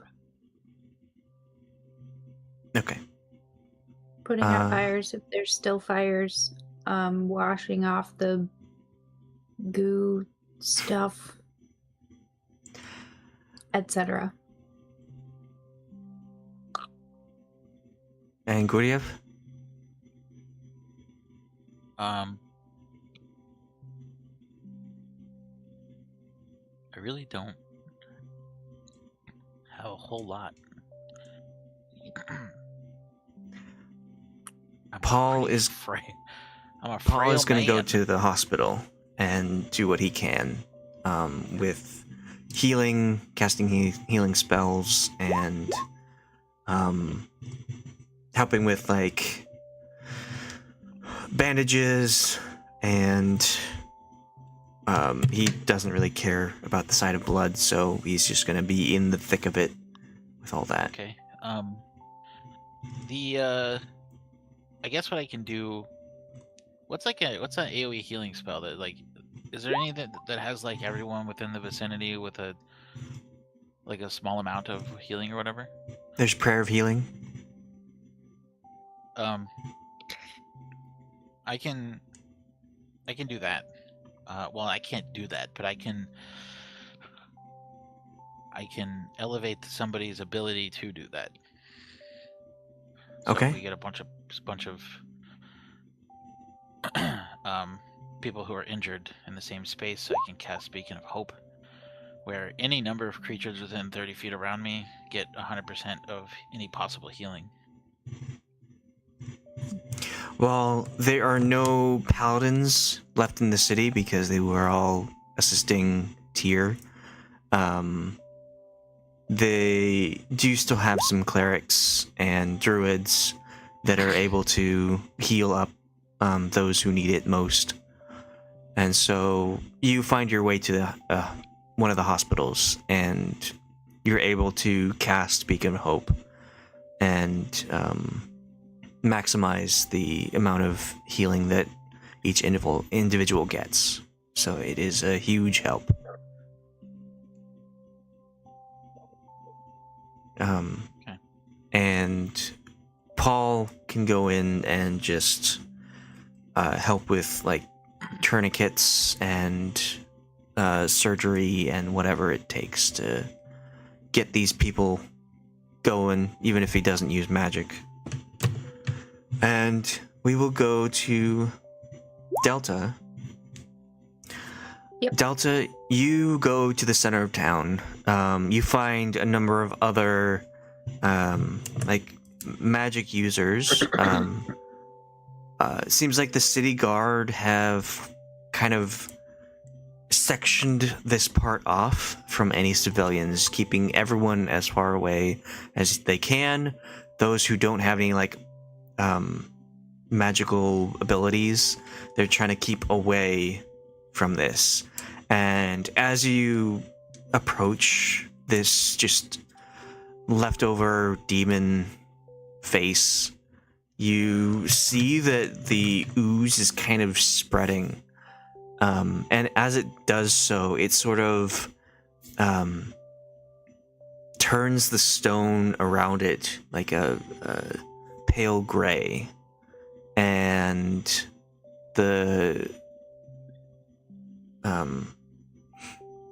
it seems to have some sort of effect on the surrounding structure.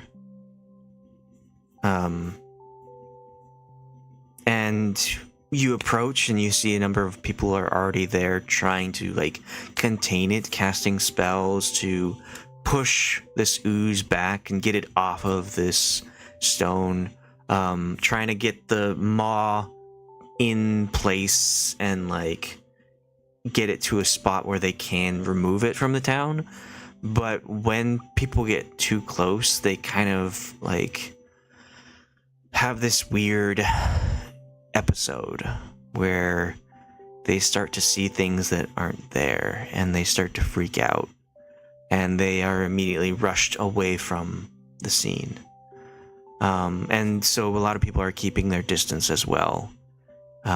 Others are trying to use water to splash this ooze off of surfaces, but when they do so, it sort of absorbs the water and amplifies the ooze itself.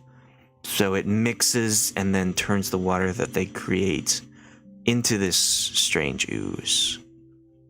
It is really difficult to try and get this stuff to recede instead of spreading it further. Where is it coming from again? It is coming from the severed maw of the Demogorgon that was Does it above. react to flame? Flame, it seems to activate in a sense that the ooze kind of pulls itself towards the flame.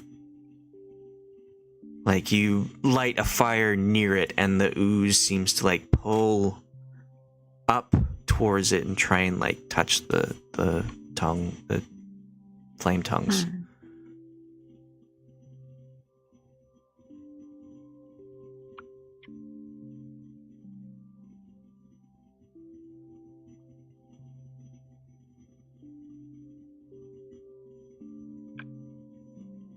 Can I, like, roll something to assess it? Sure. Like, whether it's magical in nature or if it's, like, something knowledge-wise that I know about this type of creature. You can roll Arcana or History or Religion or Nature. Depending on what you roll will determine what you learn about it.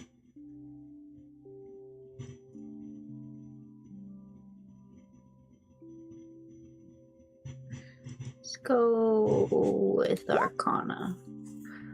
Wow, that's a bad roll. So, this thing, this viscous liquid seems magical. Like, it is coming from a creature. Like, it's as if it's blood, but it seems to have some sort of sentience itself, or at least it is drawn to something in this world. You don't know what exactly it might be, but whatever it is, it's not good for this plane of existence.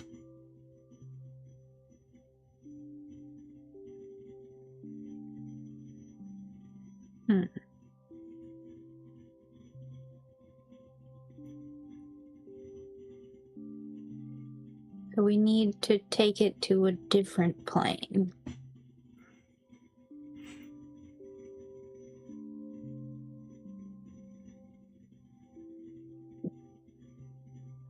Perhaps.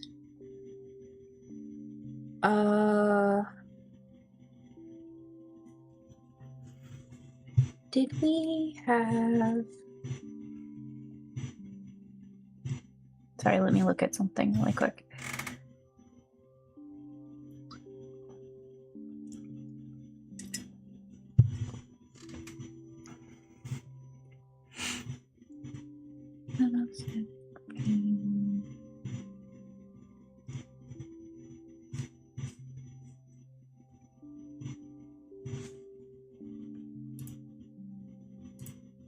Okay, if we did have it, what I'm thinking of, then it is not me.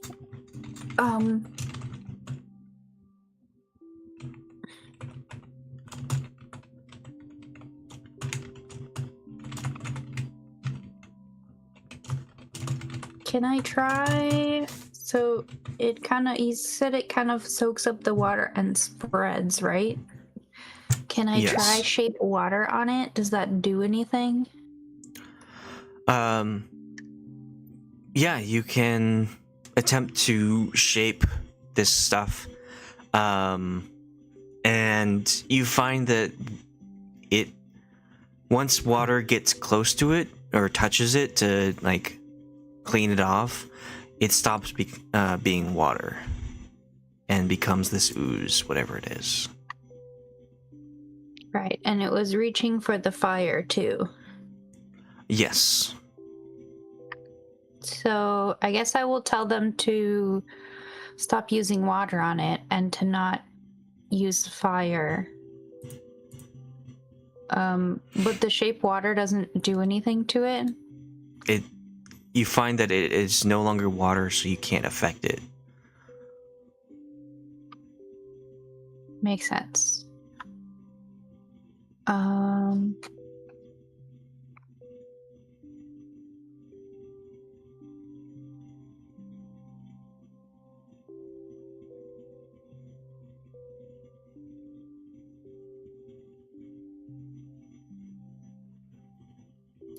I could banish it. I don't know if that would help. Yeah, Spanish. Dig a giant trench. Yeah, my dad's cure-all for everything is vinegar. I pour vinegar on it. But where are we gonna get vinegar? If only it was Greek, and then it would be Windex for everything. Wait, does Brass have the thing? My dad's I don't whole think he thing does. was putting His breath. castor oil on it. Oh, And that was the cure-all, was castor Yeah. oil. Castor oil. Castor oil and 10 almonds every day. That's all you need. And then a fish oil pill. I went to Cure a cancer. dermatologist for a spot on my side, and I was convinced it was like skin cancer and I was gonna die, right? And they're like, no, it's a fungal infection because you live in Washington. I'm like, cool, awesome, that's fine, whatever. And they're like, so you can either put this topical on it, or if you run out of this topical, apple cider vinegar. I did not want to tell my dad that. I took everything in me to like actually tell him that, because he became insufferable for 3 weeks. Yeah, he'd be like, I told you. I was right. Brass can bring out 2 gallons of vinegar or 12 gallons of salt water. What? He's got an alchemy She's got- shop. We're also nowhere near them though. Yeah, I know. I know. It's just like, hey.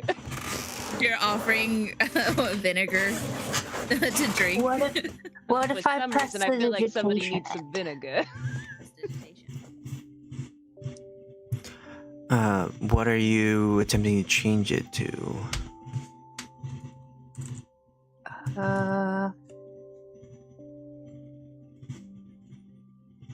No, I'm attempting to clean it.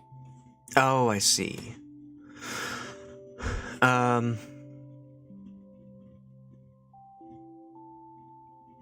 So you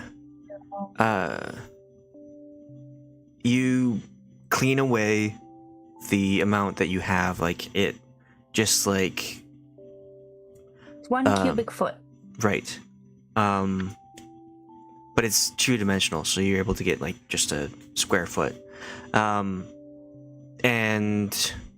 as soon as you do that, you see the stone of like the street beneath it, and it looks like it looks kind of red and what is it? Blistery, as if what it was on was starting to turn to flesh. And as soon as the prestidigitation happens and it's cleared away, the ooze, the black ooze, converges on that space once more and covers it up.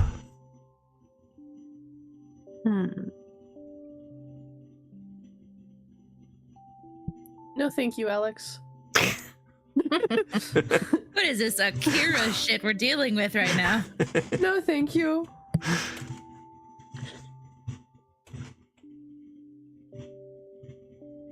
What if it like didn't?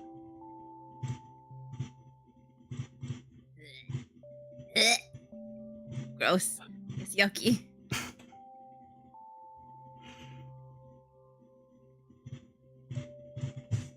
And when you're here, you're kind of like giving these people orders, telling them not to use fire or water.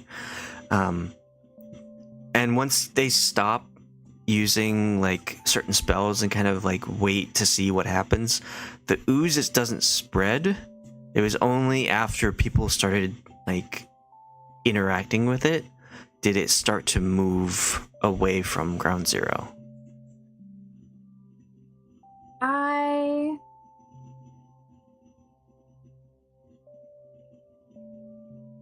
I would like to attempt to banish this, because I'm going to assume it all came from the same creature, because the what is it, the mouth? The Snout? maw, yeah. Because if the target is native to a different plane of existence, then it returns to that plane, and if the spell ends after a minute has passed, like if a minute passes and the spell ends and it's not like dispelled or anything, then it doesn't return. And I know it is dead, but I'm gonna try it anyway. Okay. You attempt to cast banishment on this all of whatever this is. But your spell does not. Leftovers. Your spell does not occur because this thing is not a creature. But it was. Don't worry, give it 20 minutes, it'll be a creature again. Right? Give it more fire. Let it grow faster.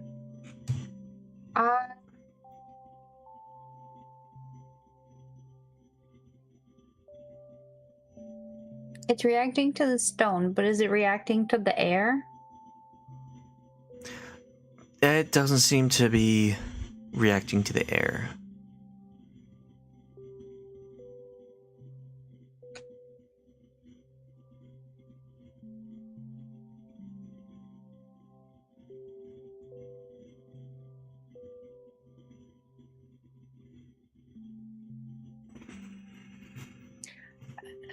The only other thing that I can think of sounds like a really bad idea.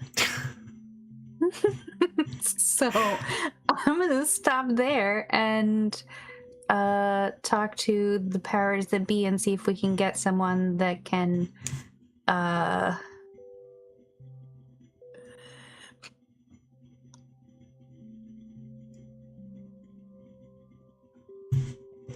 don't know. We need to hive mind this shit.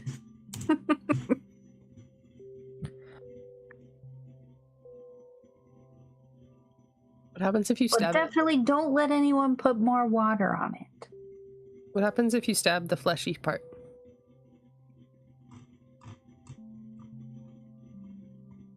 Like you prestidigitation, and then What the ground about was fleshy. radiant damage? Anybody have radiant damage? What about holy water? I don't have holy water, but I could call for Khalas. Did Khalas just bless it as it comes out of your fingers? Well, there should be like some clerics still, right? The cleric peas. Ooh, I have the sending stone to Khalas. I will sending stone Khalas. What do you say? And is this the one with the word count? Yeah. 25. A lot of words.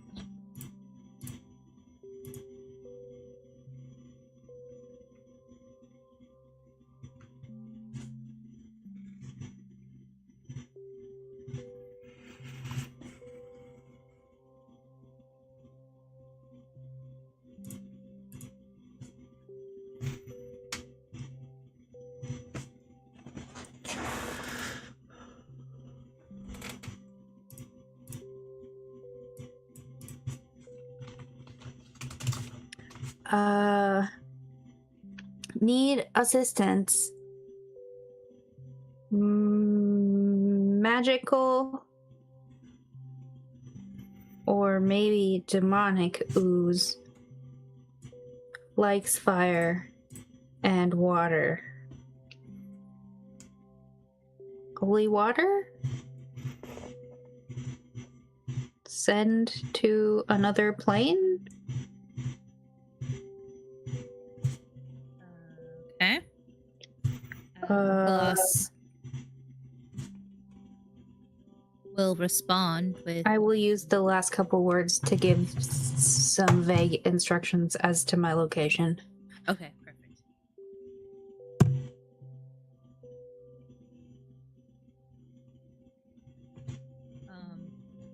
Nicholas will turn to Katla and Brasz and just be like, I got a message from Delta that I guess there's something that needs to be taken care of. It's some kind of strange ooze that is perhaps needing some kind of holy water, or but it can't. Yeah, we should. It sounds. We should go there. We should go. Yeah, that sounds important. Okay, the three of you can head towards Delta.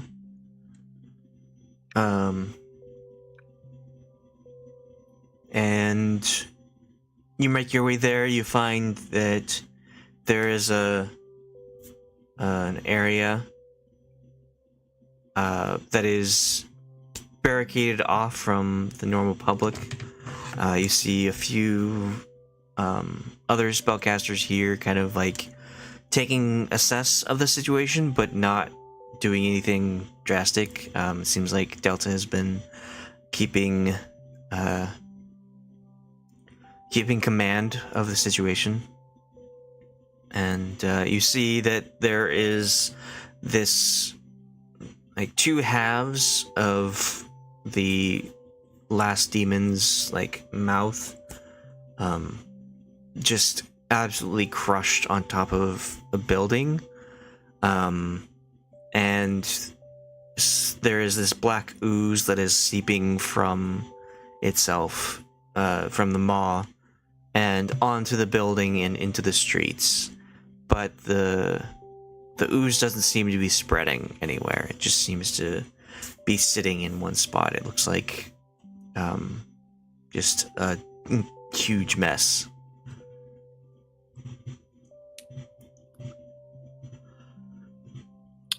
Can I roll the let's see if I still can.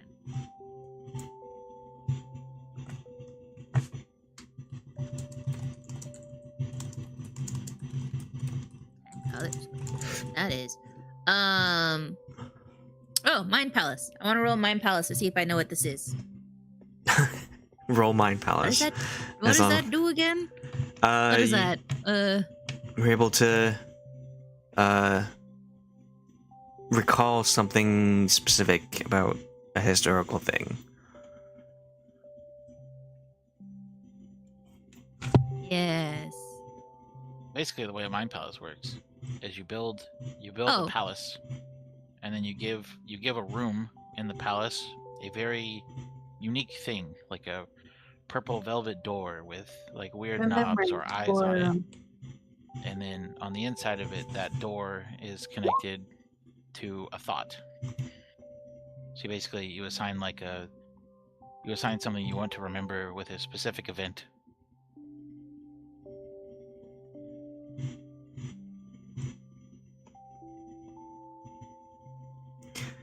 What is it? Use action. Use Mind Palace. Does it give me advantage or does it give me a bonus? I don't remember. You just recall something specific. Oh, okay. And I will retell what that is. So what are you thinking of? This is some kind of bodily fluid from said. Was it infernal? No, that was abyss. That was infernal, wasn't it? It wasn't abyssal. That creature. It. Well, that's what the Mind Palace is for. Roll religion to kind of give you a basis of where you're going with this. That's a 21. All right. So before Tyr granted everyone his blessing, he had recalled that this was the prince himself, referring to the prince of demons, also known as the Demogorgon, a two-headed ape-like creature with tentacles for arms, and it is known to cause madness to those who gaze upon it. Just simply looking at it causes people to go insane. And it is basically the ruler, the self-appointed ruler of the Abyss, where the demons are all kept away from different planes. And so its snout being just sliced off and falling to the city, the ooze that you would perceive is the blood of the Demogorgon itself. And with what you're gathering around you, fire only makes it want to be around it because they crave that destructive chaos. What Delta has told you, the water and the stone is being corrupted to turn into something much worse. And the people who approach this area and have a hard time staying focused or start seeing illusions is the madness that is seeping in just being around this stuff. Yes. What I want to know is how to clear it. Fire, good for it. Cold, bad? You would know that cold doesn't really affect it. The Abyss is actually void of light, and so void of heat. So cold will actually probably enhance it as well. It longs to be next to fire because it itself has no heat, and so it wants to be warmer and cause fiery chaos. And the only thing that would be able to actually remove it would be a mass amount of radiant damage, or the help of a god from Celestia, Mount Celestia, the plane of gods, lawful good gods. Yeah. I'll say to Delta, I was like, this is really a shit day. Just a little. Yeah. Water's not going to work on it. Cold isn't going to work on it. Fire's what it wants. We need radiant, a lot of radiant damage, or help from a god. Mine is somewhere, but not here. And I don't know how much radiant damage we can do. I mean, we'd have to gather everyone up to do radiant damage. Worth a try? Yeah. I mean, I don't have anything radiant, but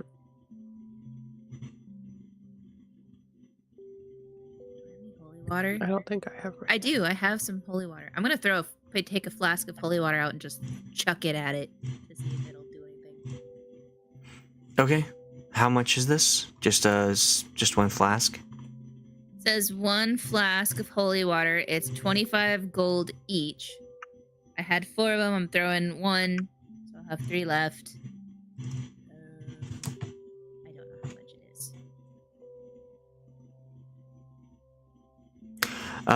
Okay, so you just huck this at a portion of the blood, the ooze blood, and it smashes into it and bursts, and the ooze blood itself retreats as if it's alive, from this spot, and what couldn't escape the water itself sizzles and evaporates. Or a lot of holy water. I think if we could get a massive amount of holy water, perhaps if you could summon a bunch of holy water. I could make a bunch of water. Yeah, and then if we Someone else would have to make it holy. Well, clerics can do that as like a ritual. Yeah, but it's like a really not a. I can't like. You can't holy a bathtub of water at one time. Has anyone ever tried? Isn't that how you do baptisms? Maybe if you make a bigger circle around it Pretty sure with the Belle bottom Delphine clerics, and they all focus on the bathtub of water. Right? If we have enough clerics that are all focusing on certain parts of the body of water, it could be done. What if you do the bathtub thing, and then I take it and I make it rain? Wait, no. First we draw a circle so it cannot escape. We make a perimeter. And then I take the rest of the water and it just rains on it. Holy water.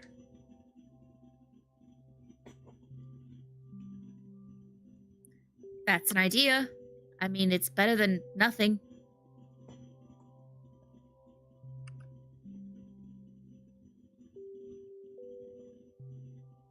I'm trying to see if there's anything like that.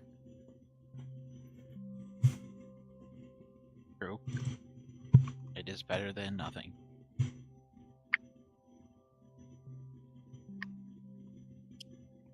That's what she said.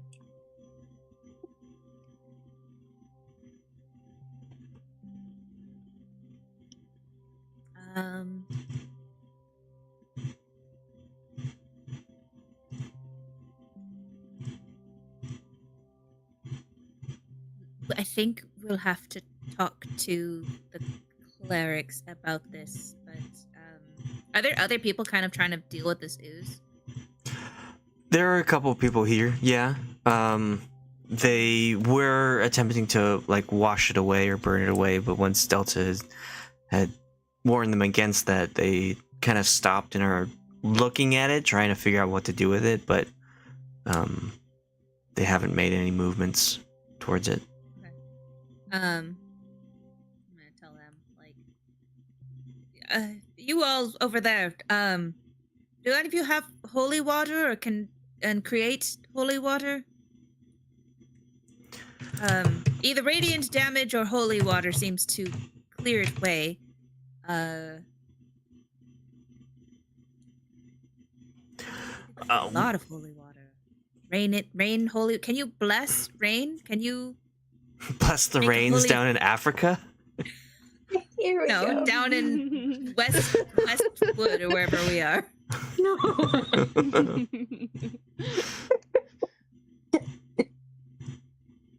I feel like it would be like sacrilegious, but could you bless a sewer and then make the sewer pipes burst? We still need a perimeter. Yeah. That'd be holy shit right there. Yeah, it would.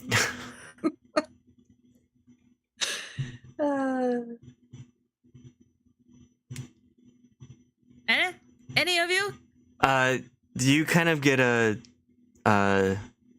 half-assed response, just like, we're doing what we can. It's like we don't have a lot of spell slots left from today. Our magic, I guess, not spell slots, but our magics are weak. We need the rest before we can do anything grand. Right, yeah, okay. Fair. We should at least make a perimeter and set a watch on it. You do see several city guards already like keeping people away, so they've got a holy water perimeter. Right, but like they've there's some effort to keep this contained. But yeah, you can use up the holy water you have to draw a line around. I use it for spells, somethings or other. One of these needs holy water.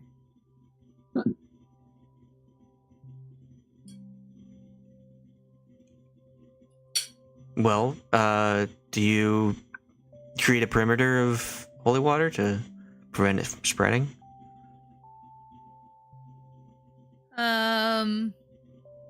It depends on what spell needs it as a component. I guess I'll do it. You'll twist my arm.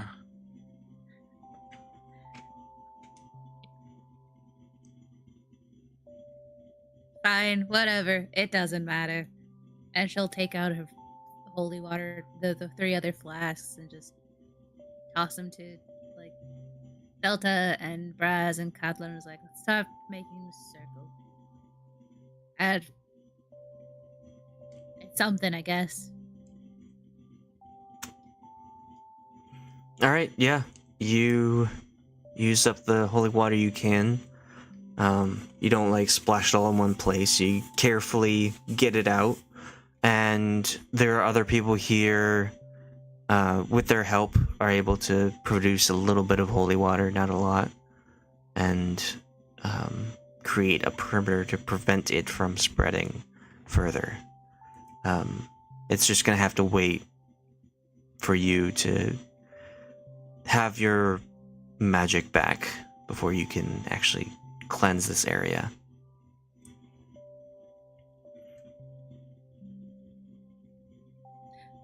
I could use the horn of the gauntlet. That did something. What did that do? I don't remember. Horn of Order of Gauntlet. Use an action below the horn. Celestial image of Tyr appears within 30 feet. The paragon disappears after 1 minute. Once you use the horn, you must pay tribute to Order of the Gauntlet. The paragon is an ally to you and your companions in combat. The paragon shares your initiative count, but it takes turns to meet after yours. Oh, it just attacks.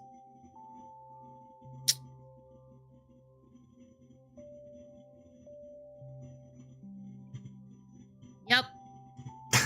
I mean, well, sometimes you just gotta do what you can. not much left to do here. That would just kind of deal with it in the morning. What next? As you're kind of considering what has been done and what to be done next, you sort of feel that adrenaline slowly fade. You get very tired, and you look around you and you see a lot of people have cleaned up the best they can and have gotten as many people into these now overcrowded hospital, and the morgue itself is trying its best to keep up with all of the people, and keeping them situated so that people can identify them when possible. And you just feel like you've done what you can, and the people of the city have done everything they can to help out. There still will be some people that will continue on through the night to get the city back to zero, back to just level. But you feel as if sleep can take you. You find Paul, and his outfit's just a mess of blood. And after a quick wash up, he's able to get into new attire and cook you up a delicious meal. And you're able to, if you like, settle in for the evening.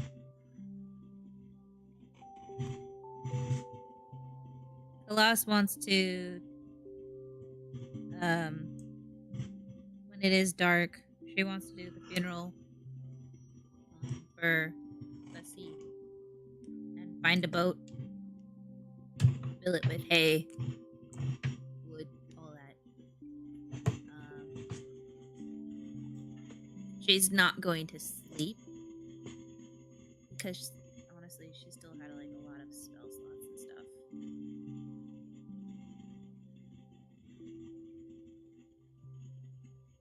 Okay. Yeah. And she's gonna put him in the boat and put it off to sea and get it bow and arrow, light it, funeral, like Viking style. And she's gonna miss a few times. It's gonna take a few shots. Sarah's just she's like, shit. And then she finally gets it and catches on fire. And you have Vasid's final seafaring journey into the Sea of Stars. Boat aflame and disappearing into the darkness. And you said that you are staying up. You're not going to sleep at all? No, she wouldn't sleep. Okay. She would have a hard time sleeping. So she can't. She physically can't sleep. Make a Constitution saving throw. To try and okay. That's a 16. You are able to stay up, though it's not that you're not physically tired. You are exhausted, but you are not mentally prepared to shut off your brain at this moment. And so you're able to push on and continue to fight.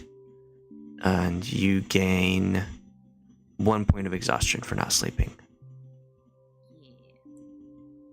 Great. Good. That's what I want. Good. Excellent. Okay, so everyone else is able to go to bed and finally get some sleep. It's been a truly horrendous day, and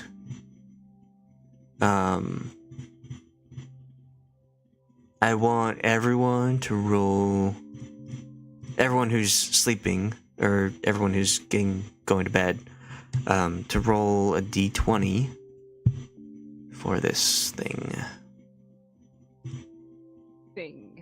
This thing. It's a little thing.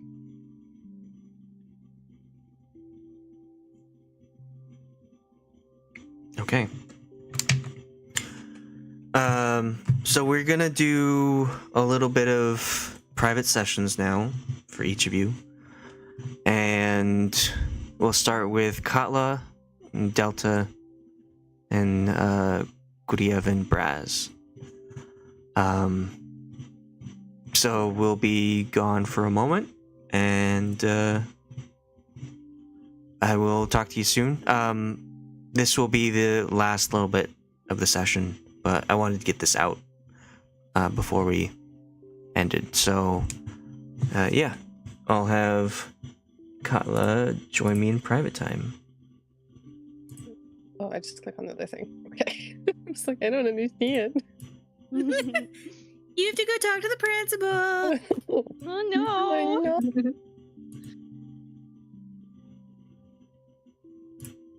I'm scared. Okay. So what excuse do you give to, like, are you just sneaking out when people go to bed, or are you actively telling them. Stretching my legs. I'm just too wired still. I'm gonna go for a walk. Okay, Try yeah. and settle down. And then, yeah. So you head out to a spot you believe that she told you. You make your way there, but it's kind of a vague description. Like, it's a river from the sea, so it's like huge. Right. And it's a bit away. It's actually like a couple miles. Oh, fuck. Okay. And so you're able to take that walk and like really get out there. You realize it's a bit further than you initially thought of, so you start to rush a little bit. Okay.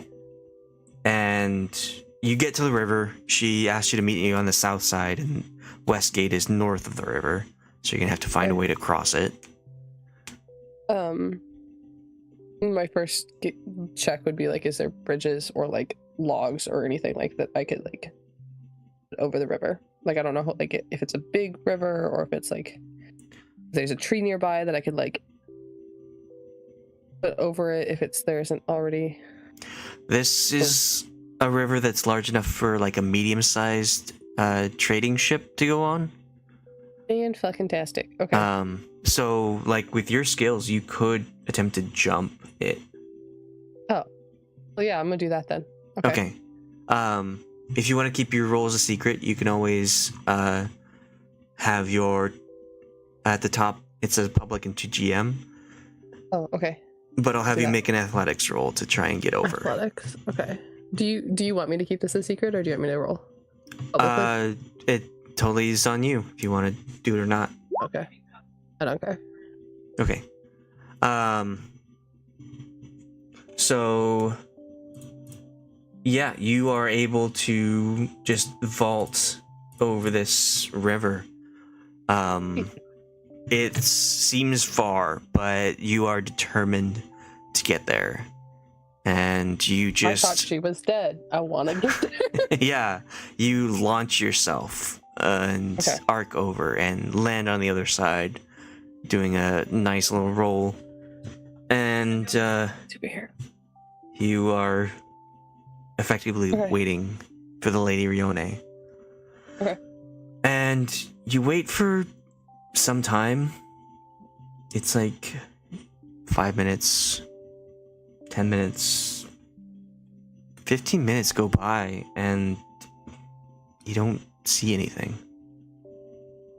And is there any sort of movement like north or like I would be like looking like north and south to see if there's anything? Oh yeah, you're looking all around. Would it be east or west? East and west. Yeah. I would like, up assume and down the river? everywhere. Yeah. You're looking all around. It's dark, and so it's really hard to see, but you don't see anything. And it's taking a long enough time that you feel like you were once again abandoned and betrayed by your mentor, who Great. stood you up again. Love these emotions. Fantastic. As you like turn to attempt to jump over the river again, you see a light shining to the east, high above the water of the sea. It looks like it's a star that's twinkling brighter than the others. Interesting. This feels okay. You watch. Sorry, I'm trying not to make the obvious. It's low hanging fruit. It's good. Okay. You watch for a moment and realize it's moving across the sky to the west. It kind of looks like a shooting star. And it's moving towards me, or it's moving like over me. It's getting brighter and bigger, and it's moving towards you. Okay. What do you do? I presume it's Lady Rione. So I'm saying her name right? Yeah, it's been a while. Yeah. I would probably. I'd probably step just like a few steps away from the river so that she has an impact radius that doesn't hit me. Okay. And then, yeah. Like, You yeah. You start to see the star flutter and a dark figure that bisects the light. You realize it's a person with very bright wings flying in your direction. This angel is within 100 yards, and you see a familiar face, though it's tired and heavy. The Lady Rione slows her flight and lands at a quick pace, stopping just before you. What do you do or say? Not like a proper bow or courtesy, but like a dip. My lady, I thought you were gone. Are you okay? Do you want? You left. And I'll like start fumbling for like the soul coin and like the bracers at the same time. Obviously not coordinated as a result, but you see her kicking her shoes onto the ground as if she's just getting the dirt she just landed in off her clean boots. And she will say, "My apologies for being late. I had some urgent events to deal with. I am quite sorry for leaving early before. I was torn away without having had a chance to say goodbye. I could sense there was a great evil nearby, and I needed to flee back to Mount Celestia." are you all? You're all right though. It's not like you healed up okay. I know that's not the priority right now, but I am fine. Thank you for your concern. I am more concerned about you and your mission. To get stronger, or You my mission with the few? You have not brought me any of the artifacts that I have requested, and I find that greatly disappointing. If you are not able to complete this task, I might have to find someone else to do so. Is that something that you think you are unable to complete? Maggie pause, not Katla pause. I'm trying to remember the exact, so a couple exact things. Okay, my lady, we've only come across the one so far, and it was, and they bound themselves to the Khalas. I think we're on our way to, can't remember the place name, but we're on our way to try and find another in the east, in the north. These items create a great curse and can then pass the curse on to individuals. If you bring me the item and the individual, I can remove the curse as well as take the object. This is not something that I fear. I just need you to bring them to me. All right, my lady.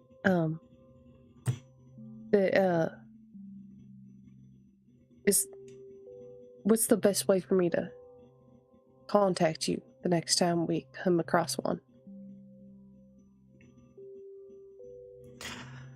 Where did you say you were going? It's in the northeast. I don't remember. I'll the say the name. Castle Bildubaris. Okay. I'll say that, and then my lady, I don't know if I recall why what's so great about these artifacts. It seems like a lot of the people here want them destroyed. Is there something to be gained from destroying them? or is it only through keeping them? People have this selfish desire to take them for themselves. Destroying them brings them what they believe to be their own strength. They think it returns something that is theirs, but it actually takes from others. What they don't know is these artifacts will take from those who've died and bring those who live more power. This is exactly what they were created to prevent. What about my memories, my lady? Sorry, yes, I fully that tracks. That makes sense. But like I woke up in a house with Brasz on the West Coast, and I have no memory of getting there. Is there? And they're saying that like destroying them brings back those memories, and it seems to be similar, but are those just gone? They are out there, I can admit that. And while that is important, there are other ways to bring memories back than to seek out and destroy things that could end this war. This person who has gone out and is effectively destroying cities, as you have seen yourself. This person also seeks out these artifacts, and we must keep them away from them. This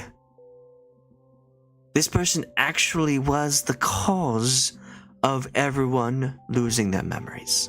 If we are able to take these artifacts and use them against this person, it could all just happen all at once, instead of going around destroying and collecting these artifacts.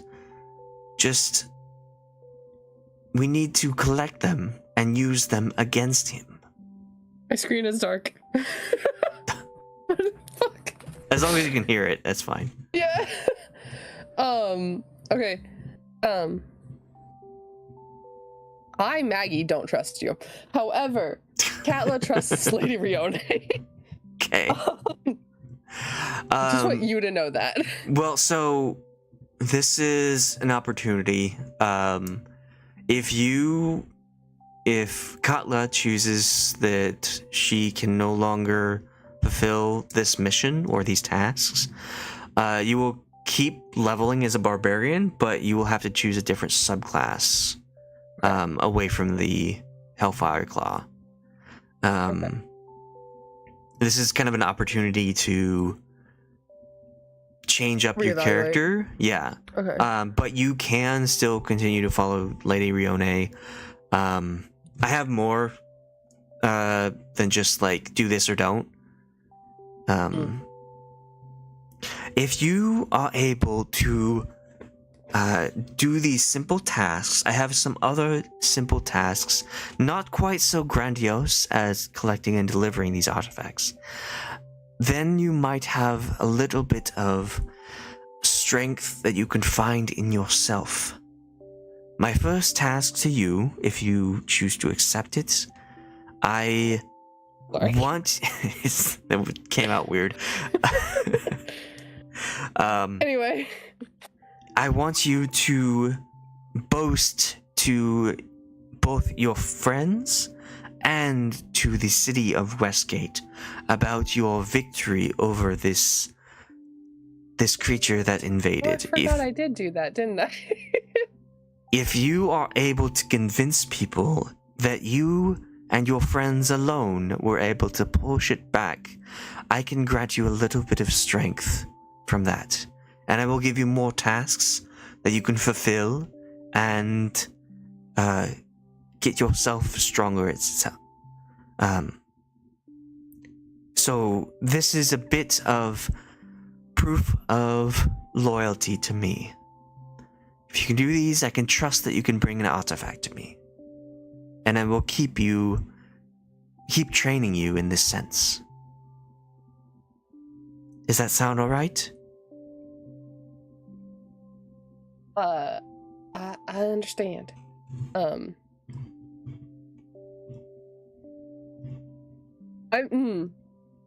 So I will show you. Can you give me time to make a decision?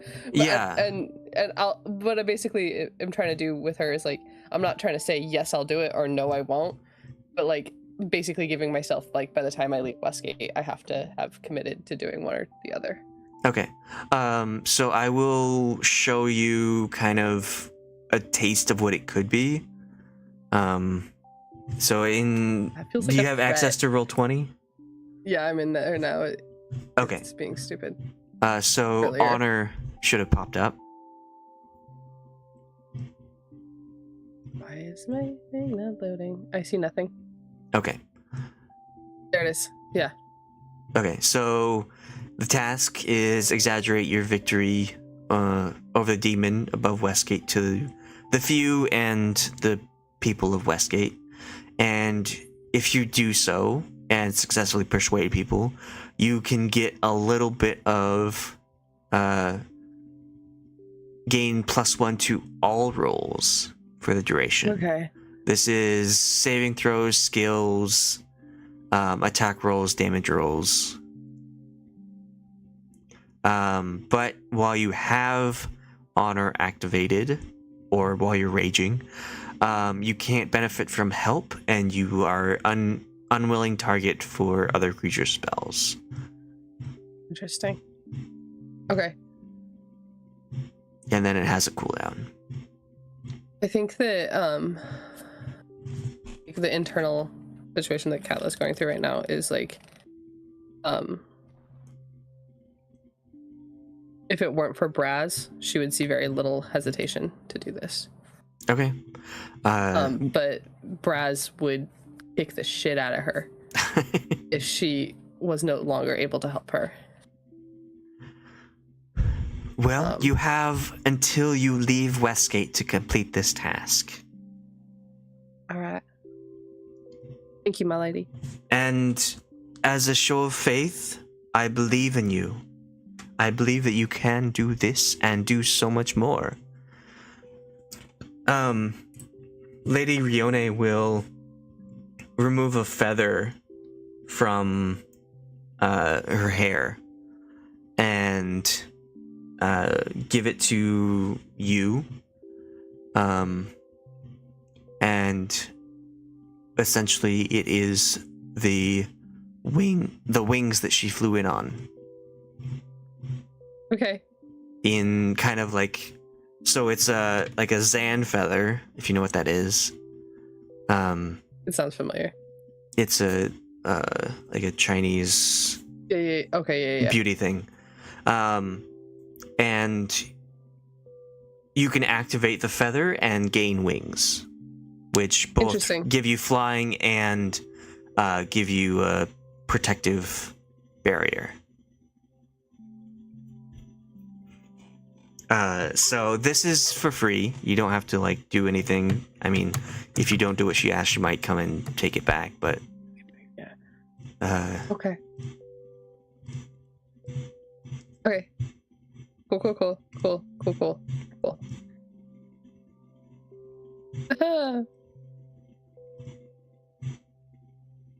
Thank you, my lady. Thank you, Lady Brione. I don't have anything else to add. Okay, that's fine. You can part ways and head back towards Do I have to back roll towards to see if I Westgate. make the jump again? So these wings do wait, not. I have the wings now. Duh. Yeah, these wings don't require attunement. So as long as you have them on you, you can just have them. And you're able to activate them and fly. Once you activate, you can't do so again until the next dawn, but it's midnight, so Yeah, no, that's fair. Okay. it's fine. I'll like fly back to wherever we're staying and well, I'll fly back towards the city and then I'll walk to where we're staying. Okay, yeah. Okay, cool. Thanks, Um, Alex. so that is your private time. If you would like to send in both Amanda and, or I guess Delta and Khalas into here. Bye.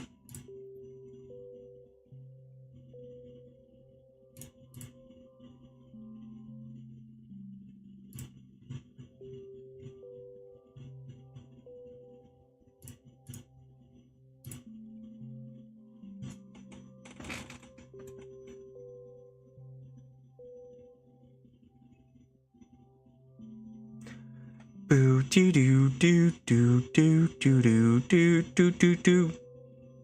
Boo doo doo.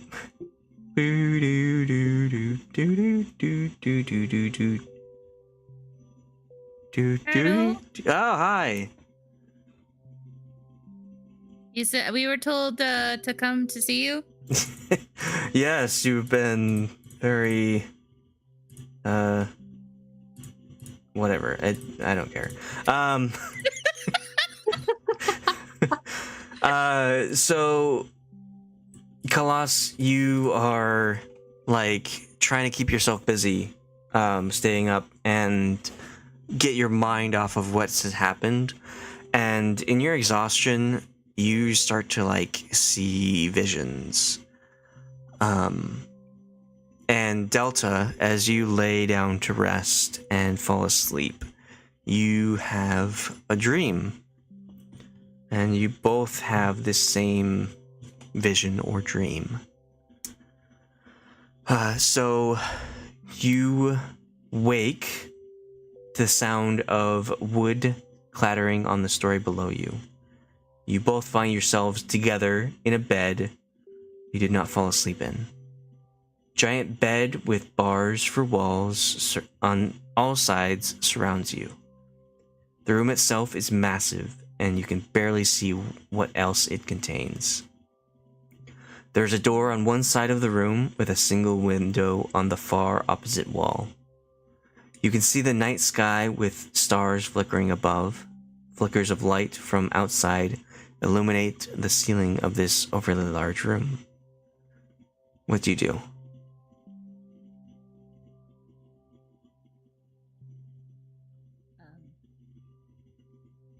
We're in bed. Yeah, you're in bed side by side. Look around the room. Kind of sit up. As you're both like looking around or trying to get up, you find your arms and legs restrained in a soft cloth. You struggle, but find yourselves very tightly wrapped up and unable to wriggle free. The sound of wood shattering startles you. There is a loud and frantic commotion happening on the floor below. You hear gigantic, heavy footfalls outside the door. Someone is about to come inside. What do you do? Pretend to be asleep. I guess same. Okay. You both lie back down, stop struggling, and pretend to sleep. A giant of a man steps inside. He might be the one who brought you here. He fills the doorway as he peers into the darkness. A small lamp in his hand shows you his face. He appears to be young, maybe in his 20s, but he looks very tired and anxious about something. With the door open, you can now hear voices coming from the doorway. The tone sounds angry but hushed. The man in the doorway walks towards your huge bed, clipping the lantern to his belt. He peers down at both of you over the caged walls of the bed and gives a small but comforting smile. He says something in a whisper, but it isn't the language you understand. Do you stay still and pretend to sleep?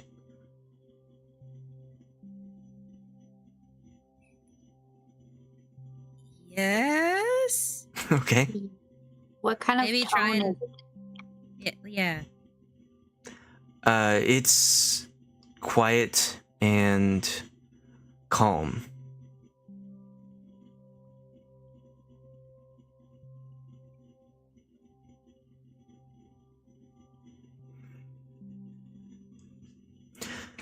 Well, he then moves past your prison and to the window.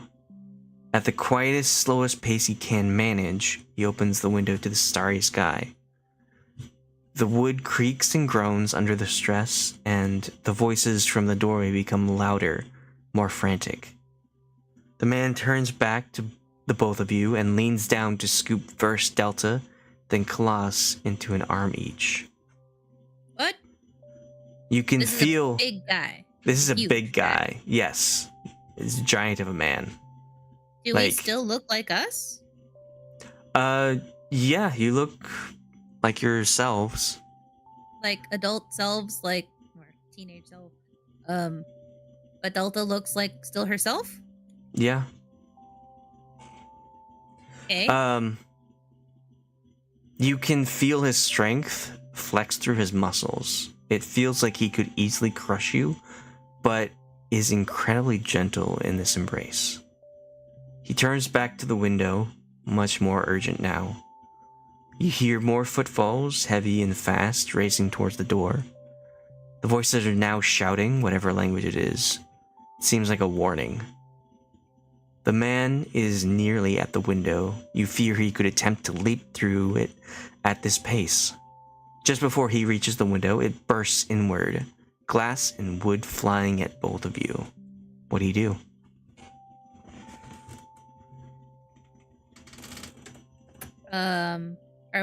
We're not still bound, are we? Like hands and legs? Yes, you are still like wrapped up in like a blanket. Interesting. Thaumaturgy.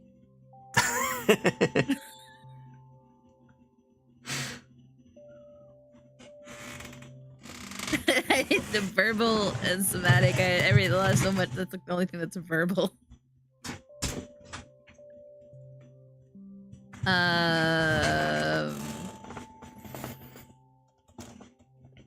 Yeah. I don't know. Okay.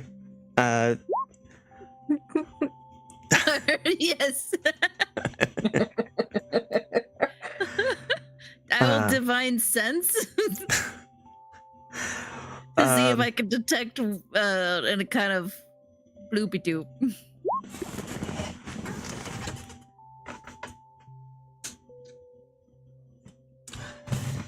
Well, funny you should say that, because as the man pulls you to his chest and turns away from the erupting dangers, shielding you from harm, you know he suffered for it. He stands up facing the door where you see the devil himself with a hand outstretched, smoldering. What do you mean, devil? He looks like a devil. Like, is this a devil we know, or is it just one of the devils? Is it Shu? Is it... So picture like a stereotypical devil in modern day Earth, and that's kind of what he looks like. Oh, like Halloween. Like horns and yeah. The red guy wearing a red suit. Yeah, exactly. horns. He's got a nice red pinstripe suit. That's basically just a tiefling. Okay. The devil begins to approach the man, speaking in a calm tone, but the fire in his eyes betrays his sympathy. Beyond the devil, you see a middle-aged woman clutching a young girl, both standing in the doorway, their faces filled with dread and glistening with tears. The man is defiant, refusing whatever the devil demanded. The devil raises his voice, struggling to keep a smooth demeanor. He is nearly upon the three of you. With a shriek, the young girl frees herself from the woman's grasp and places herself firmly between the devil and yourselves. She shouts at the devil, her voice filled with hatred and ferocity. The devil looks down at her with apathy, and as swift as a spider, he snags the girl's neck. She futilely paws at the hand now at her throat, attempting to scream, but no noise comes out. The man holding you shifts his grip.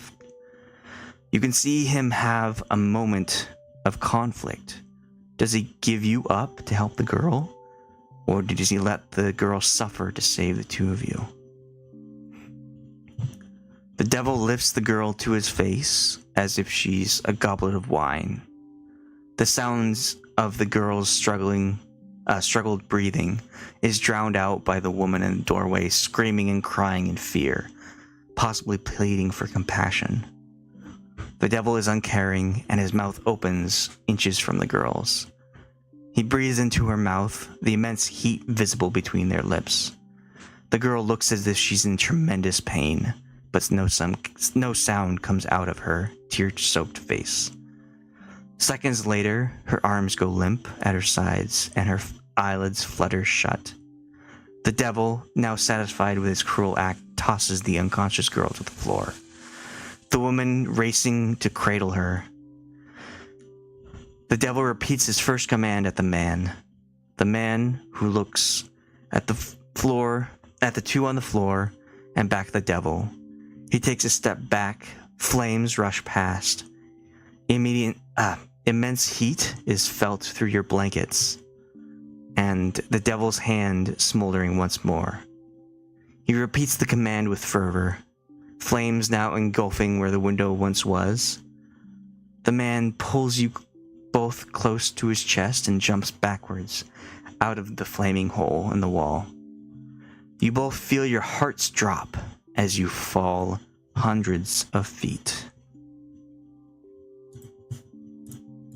As quickly as it started, you are submerged in frigid water. Before you take a surprised lung full of liquid, you are pulled into the cold night air. The man has you held close and safe. He turns to view the building he heroically leapt from, to find the devil standing in the fiery hole, leering down at you. The man holding you turns to run, clutching each of you to a shoulder. Bouncing in his embrace, you see the devil, feet now firmly on the ground, gaining pace, with a hand outstretched once more, ready to engulf the three of you in hellfire. Just as sparks ignite in his palm, a humanoid shape of liquid crashes into his side, extinguishing his infernal spell. These two forms of fire and water clash on the ground, shrinking from sight as the man holding you flees from the terrible scene. The man rounds a corner, and the brawl disappears from sight. The night sky erupts in light, as if the sun came out for a few seconds. The sound of people screaming and bells ringing echo around you. You feel each of yourselves being wrapped in new, dry blankets and placed into a large satchel. The embrace of these new surroundings feel much safer than how you first awoke. The chaos muffled, and the night sky disappears from sight. After a few seconds of this sensory deprivation chamber, you feel yourselves being rocked in a makeshift swing, like a mother attempting to sway her children to sleep. Minutes pass, and the adrenaline wanes. Exhaustion overcomes you, and you drift to sleep. You both wake up or are lost from your vision, with no sign of the devil or the man who rescued you. But you feel different, as if something from deep within has awoken. And I will send you what you get in Discord.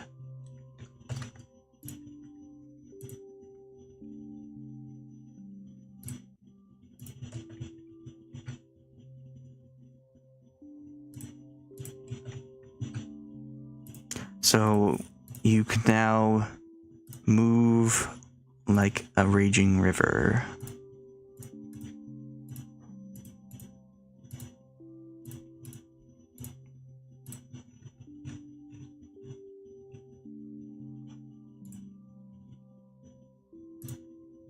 Sorry if that was too railroady.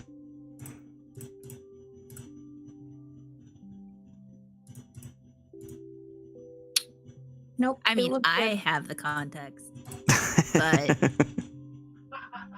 think you gotta catch. I have enough. I think somebody's context listening in. to make an educated guess. Socrates. Yeah, and I hope the danger thing wasn't too much. No, it was fine. Okay. Like I already knew. We already knew about her voice. Yeah, exactly. I did. So I was like, you're gonna know when you hear it. It's fine. Yeah. But who was the man that had saved us? Was the person that we went and talked to the dead body of? Mm. Yes. Player would know, but Khalas has no Yeah, idea. players asking for that confirmation. Yes. Thing. Okay, good. I thought so.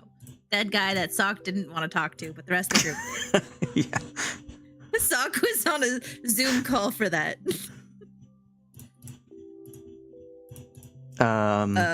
What do we call this? Is this what is like the source? What is the name? You can do it under race or maybe Okay. background. But I called it married heritage. How do you spell that?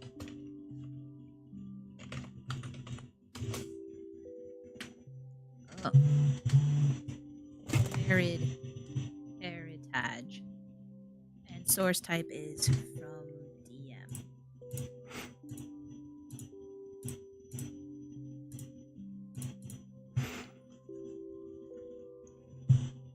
What is it? Okay.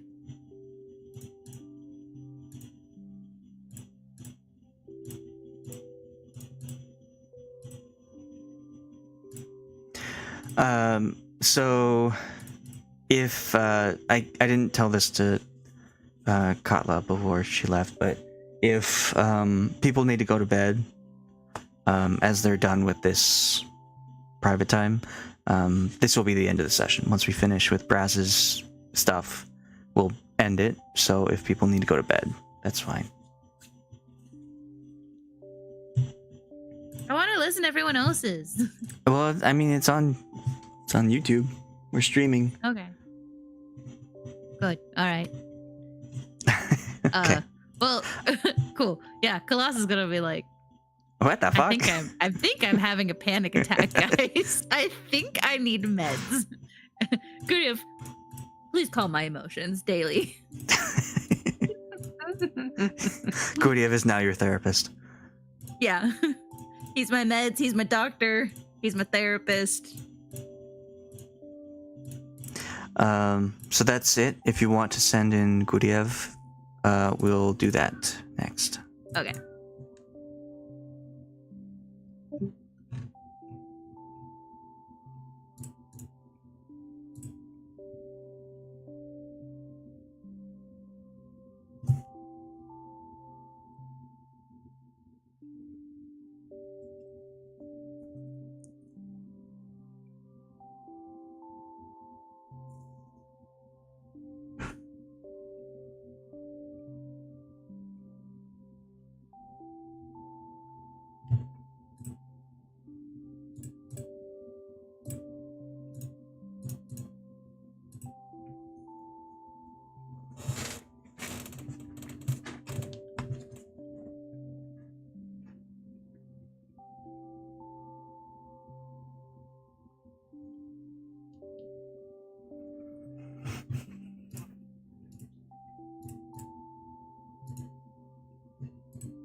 Hello. Hello.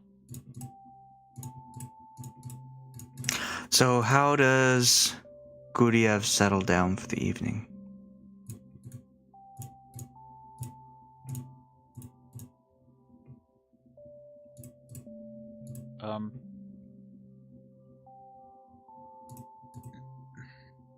Not quite as easily as normal, mainly because the loss that Khalas was going through is something very similar to what Guryev has dealt with. It's just been a really long time, so it's kind of brought up some emotions, namely around like his dad. Like what if I was able to, stumble upon my dad again and then immediately lose him?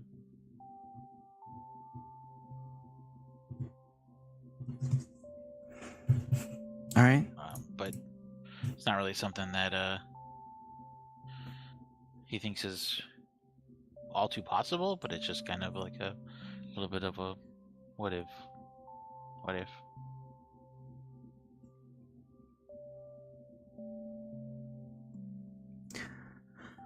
So, when you first came to Westgate, you all established rooms at a hotel. You were able to get space for you to rest for several days. And you find yourself in your room, possibly pacing, maybe just sitting or laying in bed, contemplating what has been going on. And you hear a knock at your room door.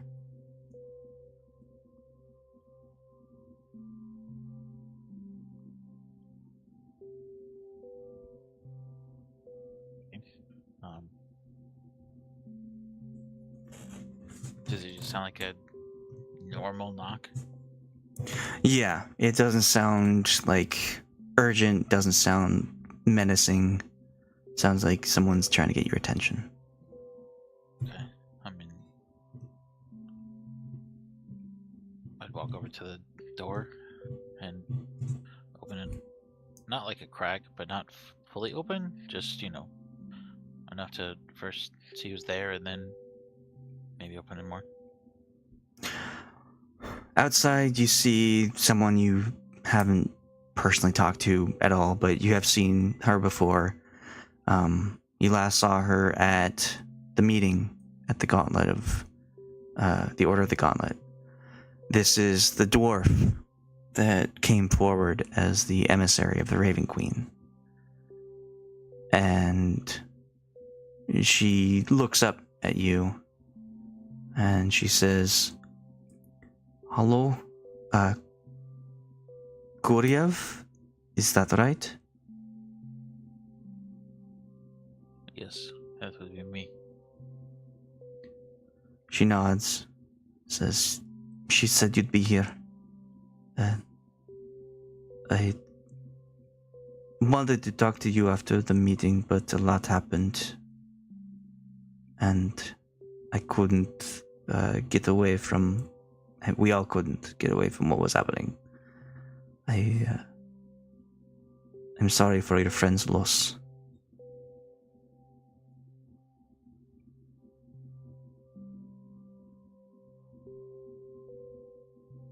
Yeah. I'm sorry to disturb you at night. I was sent here by the Raven Queen to talk to the Order. And she mentioned that there was someone here that still had faith in her. All of the paladins, they despise her for being who she is. But you are the one beacon.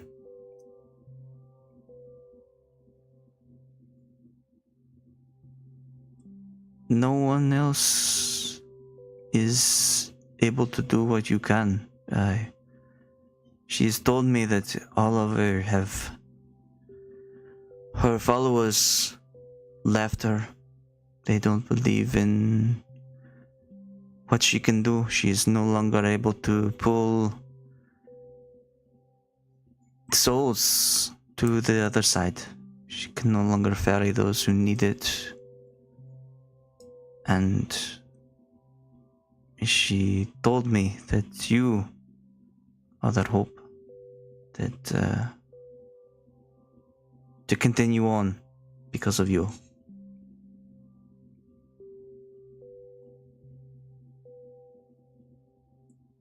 Will admit that I haven't necessarily been the most ardent of followers.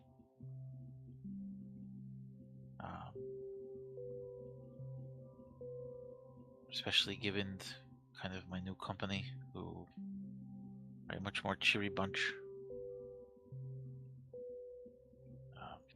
It probably doesn't matter to you, but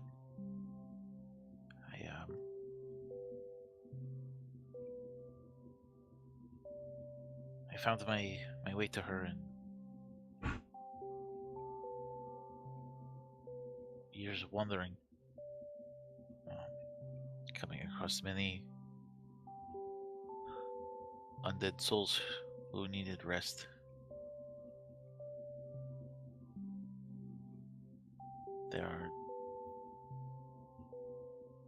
I think I am different probably than most people who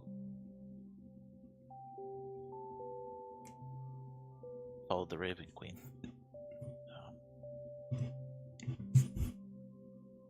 I don't necessarily see it as a joy in killing, but a reprieve for those who have ended their time here. And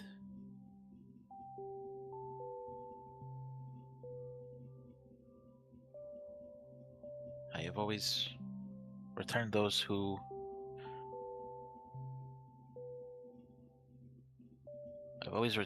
should be dead, whose time has come. But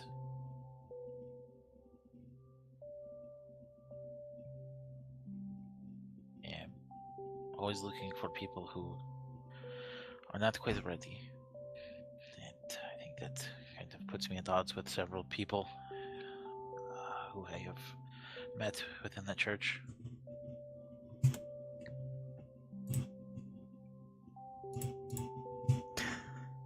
She gave me a knife. I'll pull out the dagger.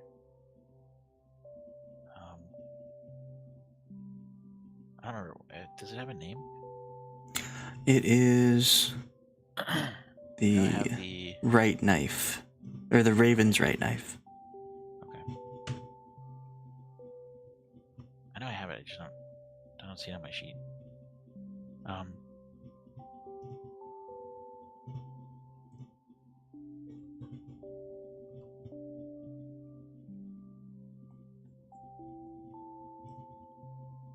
It is.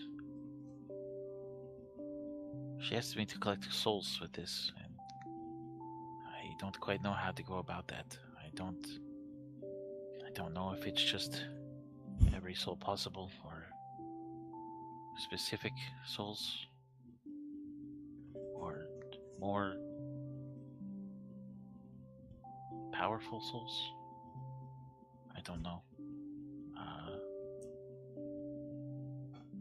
I am not one to go around indiscriminately killing people, nor do I know their business with whether it's their time to go or not.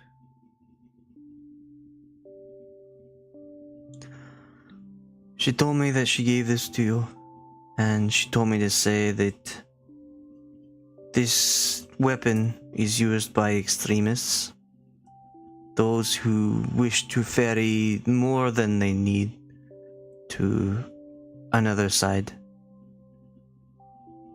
And while that is not the best method for following the Raven Queen, now is a better time. She needs these souls. She needs strength. And she believes that though the extremists were before, they are gone now. They are following others, those who delight in death. They do not believe that she is worthy of these souls anymore. But she knows that your consideration for both the living and the dead, are to be cherished, and she wishes for what you can get. If you are able, you should use the knife to gather souls in this area to prove that she is able to correctly pass on those who have needed it. Better for them to go to a plane that they deserve rather than all going to the infernal plane, the nine hells, or the abyss. And she trusts you. She needs you to show that others can trust her, because she believes you can do it. She has more faith in you than you have her.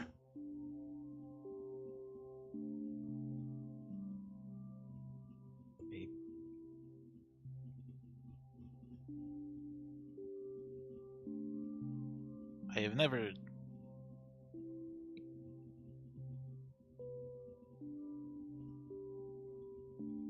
I don't think I ever lost faith in her cause.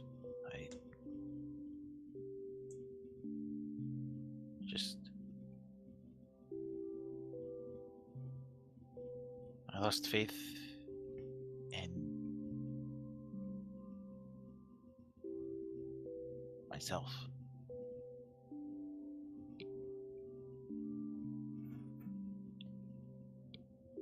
And now you have someone who has faith in you.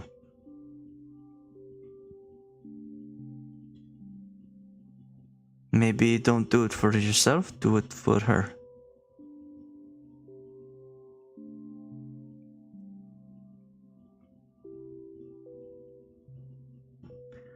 She mentioned that you attempted to contact her and it was extremely difficult in her condition. She did her best to answer your prayers, but it's all she can do right now until she gains strength again. And I am here as an emissary to answer any question you need. For now, I will stay in Westgate. If I am called elsewhere, I will go, but as far as I know, I'm stationed here.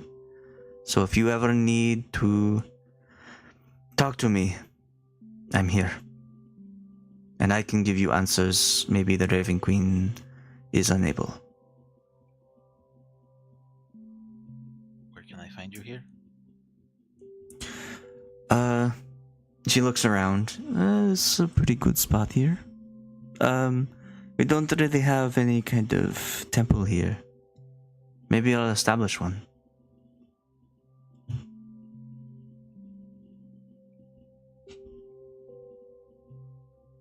Pretty sure there's a lot of grieving people who would like the solace that their loved ones are not being abducted. That is why you are the good one to choose. You have the right answer. I will do that.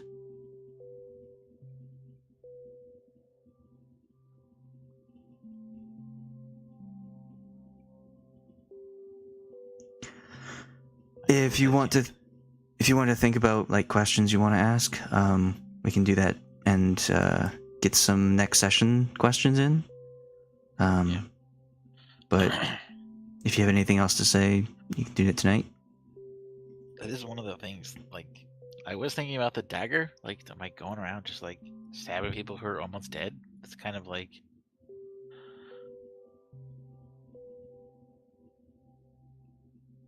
Yeah, it's pretty brutal. But it could also be used.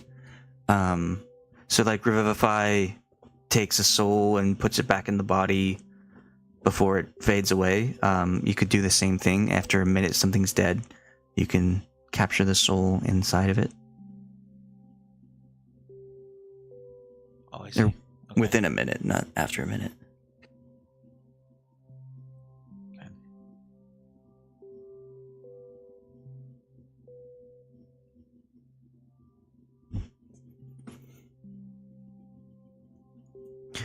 Okay. So if you're done, she'll be done as well. Yeah.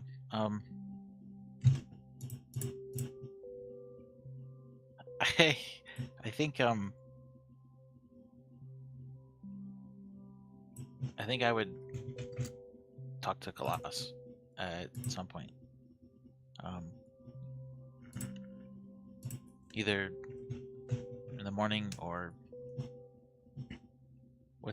about what time did she come by? Oh, what was her name? Oh, Este. Este. Lauder? You're even? Hold on. I'll put it in chat. ES? Okay. Este. Este. Okay. Okay.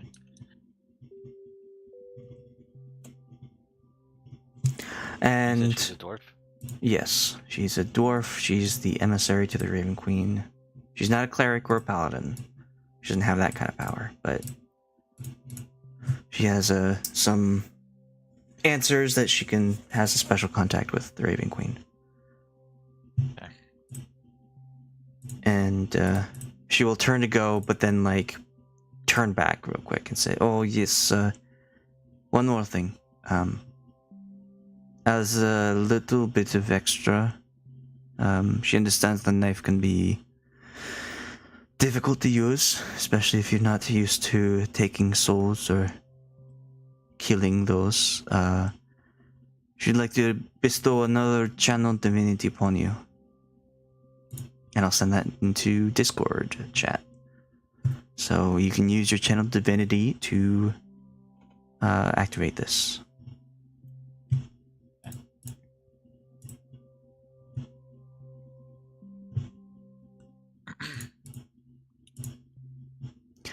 And once you're done here, I will have you send Brasz in.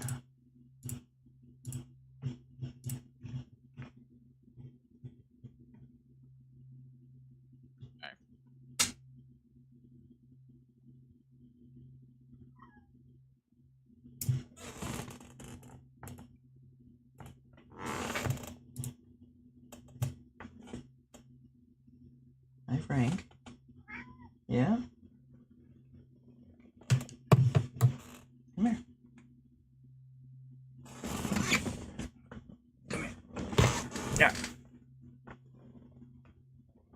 Cat.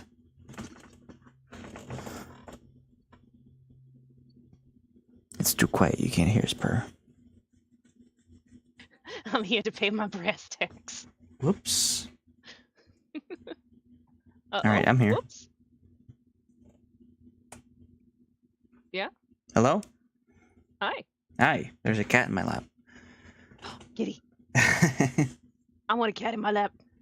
But the other one's so allergic to cats, it's not gonna be possible. Aw, that's too bad.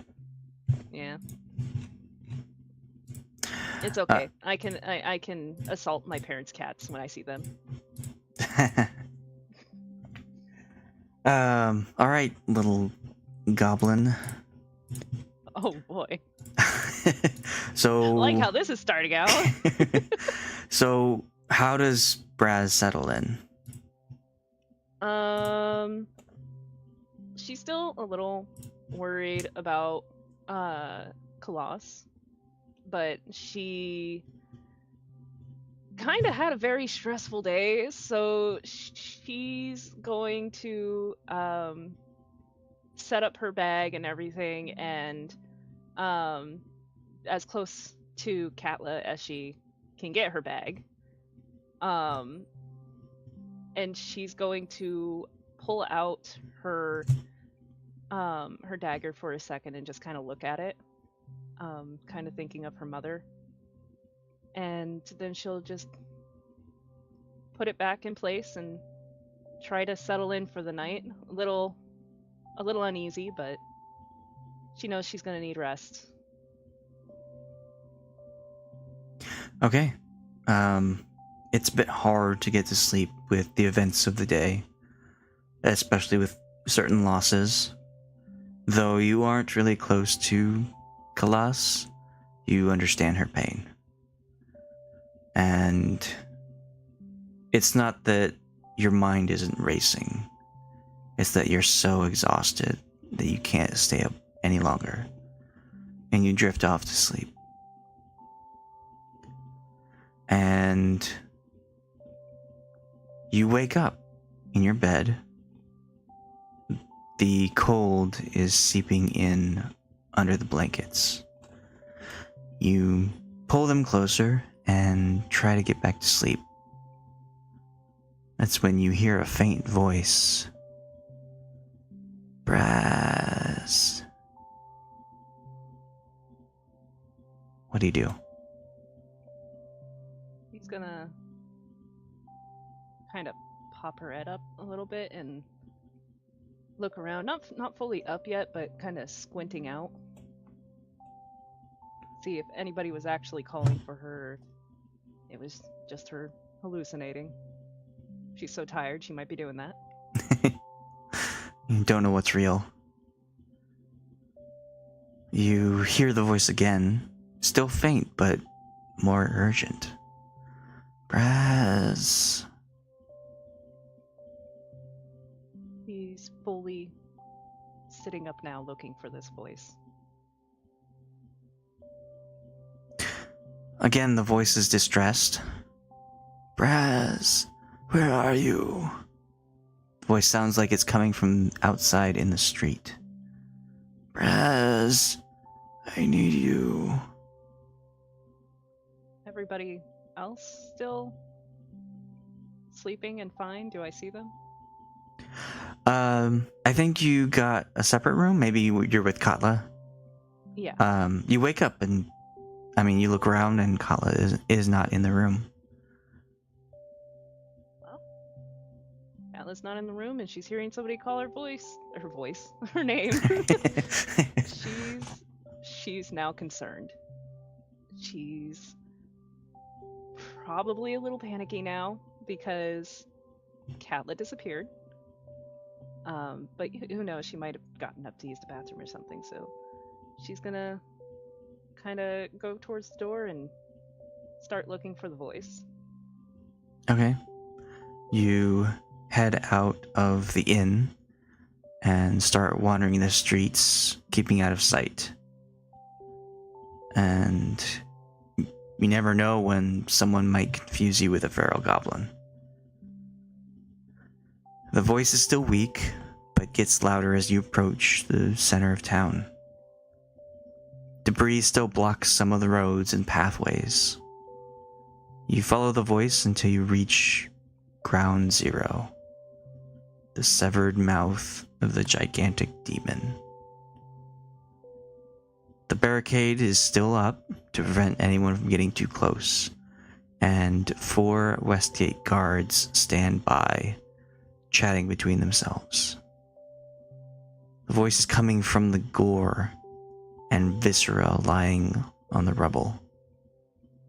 None of the guards seem to notice it, but you can clearly hear it. What do you do?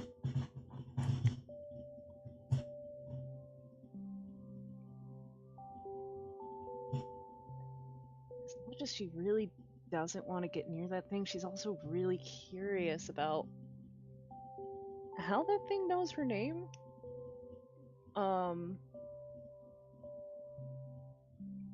Can I use, detect magic or something on this? I don't think I did that before. You did not, no. Yeah. So, yeah, you're able to cast the spell, and you don't detect any magic coming from the ooze, but there's something coming from where the head is, or the face. And you hear again, Brasz, where have you gone?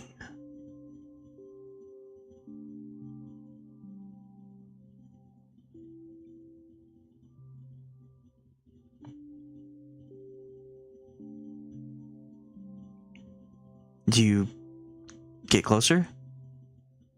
I'm worried about the guards, but You can I roll mean, stealth. yeah, I think I'll do that. Just gonna try to sneak closer to this thing.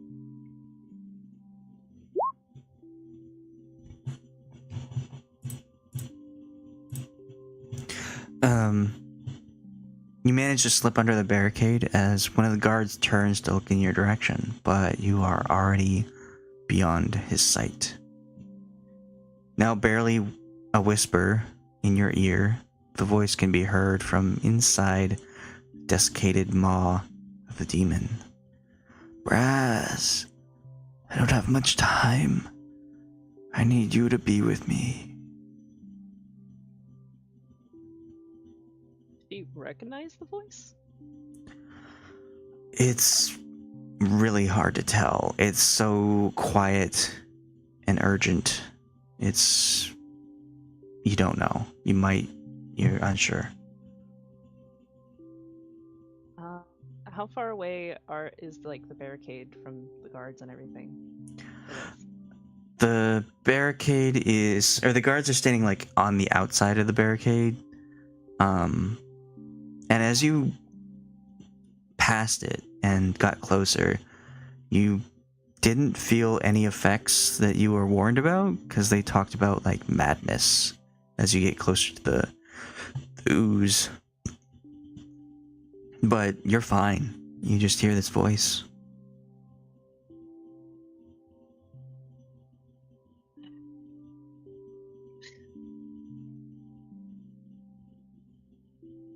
Do you continue? You asking me to jump into a maw?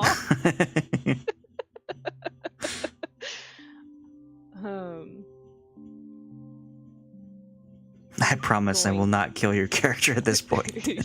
You promise? I promise. She's going to kind of like ease in a little bit and be like whispering, like, "What the fuck are you? I didn't know my the name. fuck you want? What the fuck you want?" She's not happy. Like, all this stuff has happened. This weird goo is here. Katla's missing now. This thing's calling her name. So, yeah, I guess she'll proceed, but she's going to keep her warping on. Like, she's gonna keep warping in the back of her mind, like, I gotta get out of here quick. Like, this thing starts closing its mouth, I swear to God. Okay, so you carefully enter the remains of this demon. A viscous black liquid seeps from the open wounds. As you pass through the reeking flesh, you find yourself entering a very familiar forge. The anvil dark and cold, the bellows crackling with embers, dark smoke rising out of the flue. You hear that voice behind you. Brasz, where have you gone, my little gremlin? Now is not the time to play hide and seek. And you turn to find Yasnolin Copperfoot, your adopted mother, wrapped up in tight blankets like a mobile cocoon. She stares past you and walks towards you, using that weapon as a crutch. She looks very ill and is as if she might collapse at any moment. What do you do or say?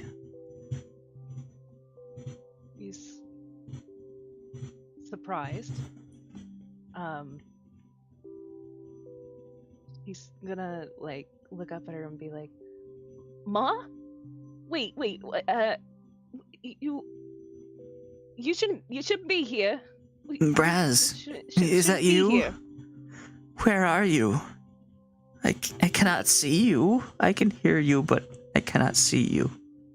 No, you're dead. I buried you.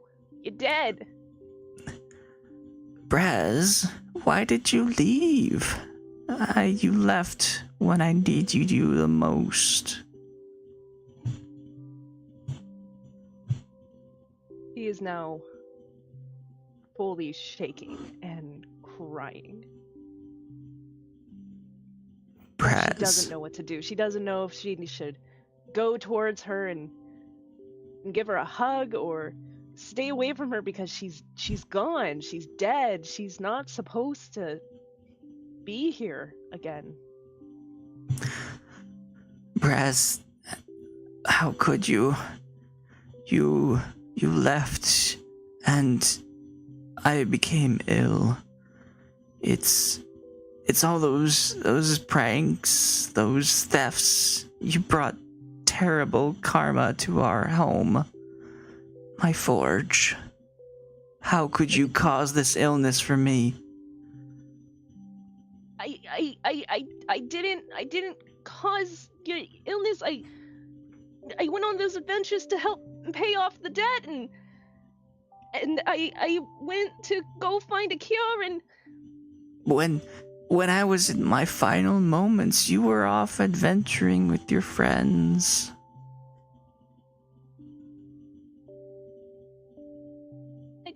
I didn't want to leave you. I wanted to find something to help you get better because you needed to get better. As you feel these emotions, the denial and the self-loathing, you start to feel the forge around you get warmer, and sparks begin jumping out of the forge onto the walls and floor. Brasz, why did you burn down the forge? It was the last of my legacy. No. I didn't. I know it was them. They burned it. I didn't. You made them because of what you didn't. did. They came because of what you've done. The heat around you grows stronger, and the flames continue to consume both of you. It seems like there is no escape from this fire or Yaz's persecutions. As she was trying to explain that she didn't burn down the forge, she collapsed on her knees and put her hands on her ears, and she was trying not to hear anything, trying not to see anything, but she could still feel the warmth. Brasz, you were gone. You were gone when I needed you. You made me ill. You caused me death. It's all your fault. How could you have left me? You and your friends leaving family. How is this your doing? Why did you do this? You look up, and Yaz is now staring at you, and flames are reflecting in her eyes as she bears down on you, accusing you of not only burning down the last of her likeness, what she built her life upon and raised you in, but making her sick. And you could have been by her side, but you were out having fun with that demon girl. And you wake up sweating in your bed. And you feel a heavy weight on your chest. And that weight is not just your mind feeling loss. You feel a physical weight on you. You find that there is a hand mirror. There is a hand mirror with a large slitted eye where the glass should be. And you have this cool thing. And you are back in your bed. No fire. No heat. No Yaz.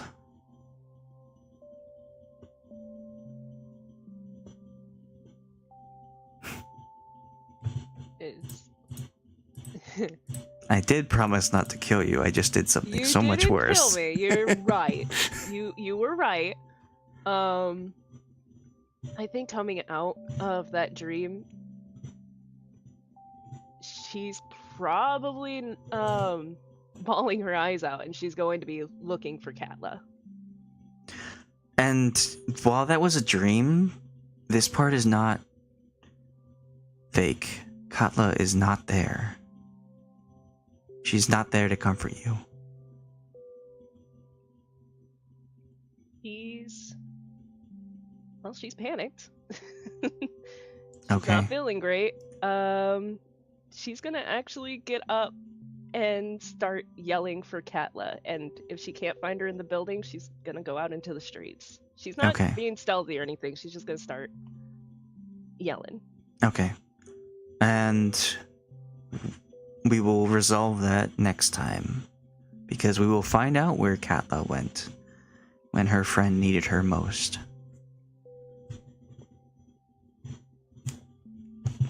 And that is all I have. We can go back to the public group. Unless you have any more questions. Don't think I do. That was thoroughly traumatizing.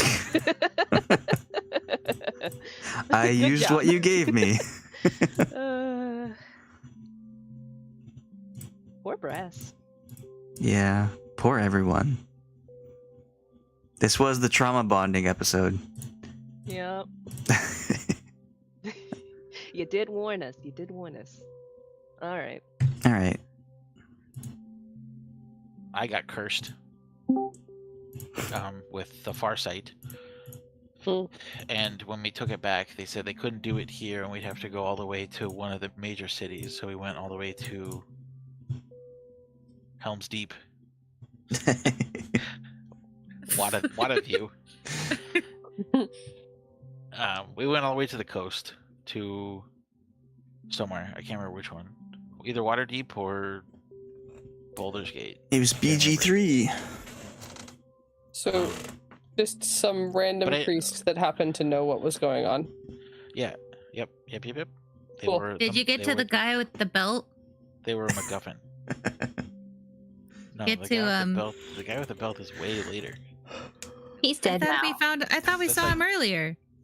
Like when we first went to a big city, we ran into him to We ran into Balashard. him.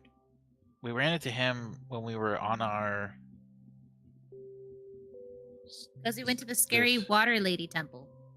Well, we ran into we Scary found water we found a buckler on a snake or something. Yeah, Delta House That was built the another- quest it he was- gave us. That's the quest he gave us. Yes, and he was in Scald or something like that. I thought, No, he was. or somewhere. He was No. somewhere in the south. He was somewhere in the south of the. No, map, he was pretty on the coast. Yeah, he was in was on Baldur's the- Gate. He The was. place where we Oh. found the buckler was near was Skull. south. Yeah. Southeast. Yeah. He sent, a Balashard, priest of Umberley, which was like the water place that we had the first big city we went to, and then we Oh, I went see, okay. to that temple Amanda, because there wasn't a lot. Taylor. roll the die. Roll the dice. What? Roll the dice. Roll what dice? The dice of luck. Ooh, The in-game die. Oh, roll the die. Die is plural. Dice is singular. 11. Isn't Oh, it? right. Is that the way Why are we around? rolling die? Magic die. Daily die. Sleepy kitty. So, with the die of luck, it was another cursed item, and it's a D20. And if you roll a 1, you die. If you roll a 20, you get a level, or maybe it's you lose a level and you gain a level. Whatever. Anyway, there's one of them that gives you a lot of gold, and the other ones, Amanda enjoyed rolling it so much that Alex said instead of just poofing itself, you can keep it, but it does not. It's not. You can't get the bonus things anymore. You can only get the star, the D20 ones, or the Not as beneficial with the level ups. yeah. Well, you guys rolled a 20 like fourth or fifth time you rolled it. So it's like, Yes. I want to keep it in the game so you guys can keep playing with it, but Cute little bean toes. It's the Yeah. only of the original like 5 items that we were tasked with finding, or told that where they were. It's the only one that I've kept in my notes. it's like a lesser deck of many. I wanted something like it, but less devastating. That we Amanda, found do you out wanna- the first time that? Sorry. Delta, do you want to roll 11d4? I don't know, do I? Do it. It's the funny one. No. Is it fireball? It's gonna be a bunch of skeletons. Spooky, scary, okay. So this happens to you as you roll it. Fall out. It's an 11. Wow. 1d4 of all types of damage. All types. Well, thankfully this is before bed, so you can get a long rest. Yeah, there you go. Yeah, you get hit by slashing, piercing, bludgeoning, fire, cold, Jesus. necrotic, There's only radiant. 11. What about Uh, humiliation damage? Is there any of that? Emotional? No, I think that There's psychic. force, That's a thunder, separate counter. psychic. I mean, what's that damage that bards do when they insult you? That's basically humiliation, right?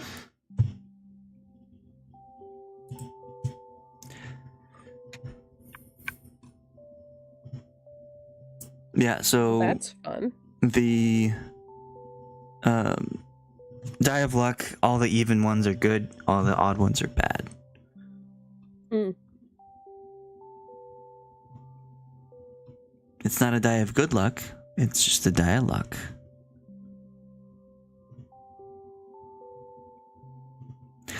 So that was tonight's session.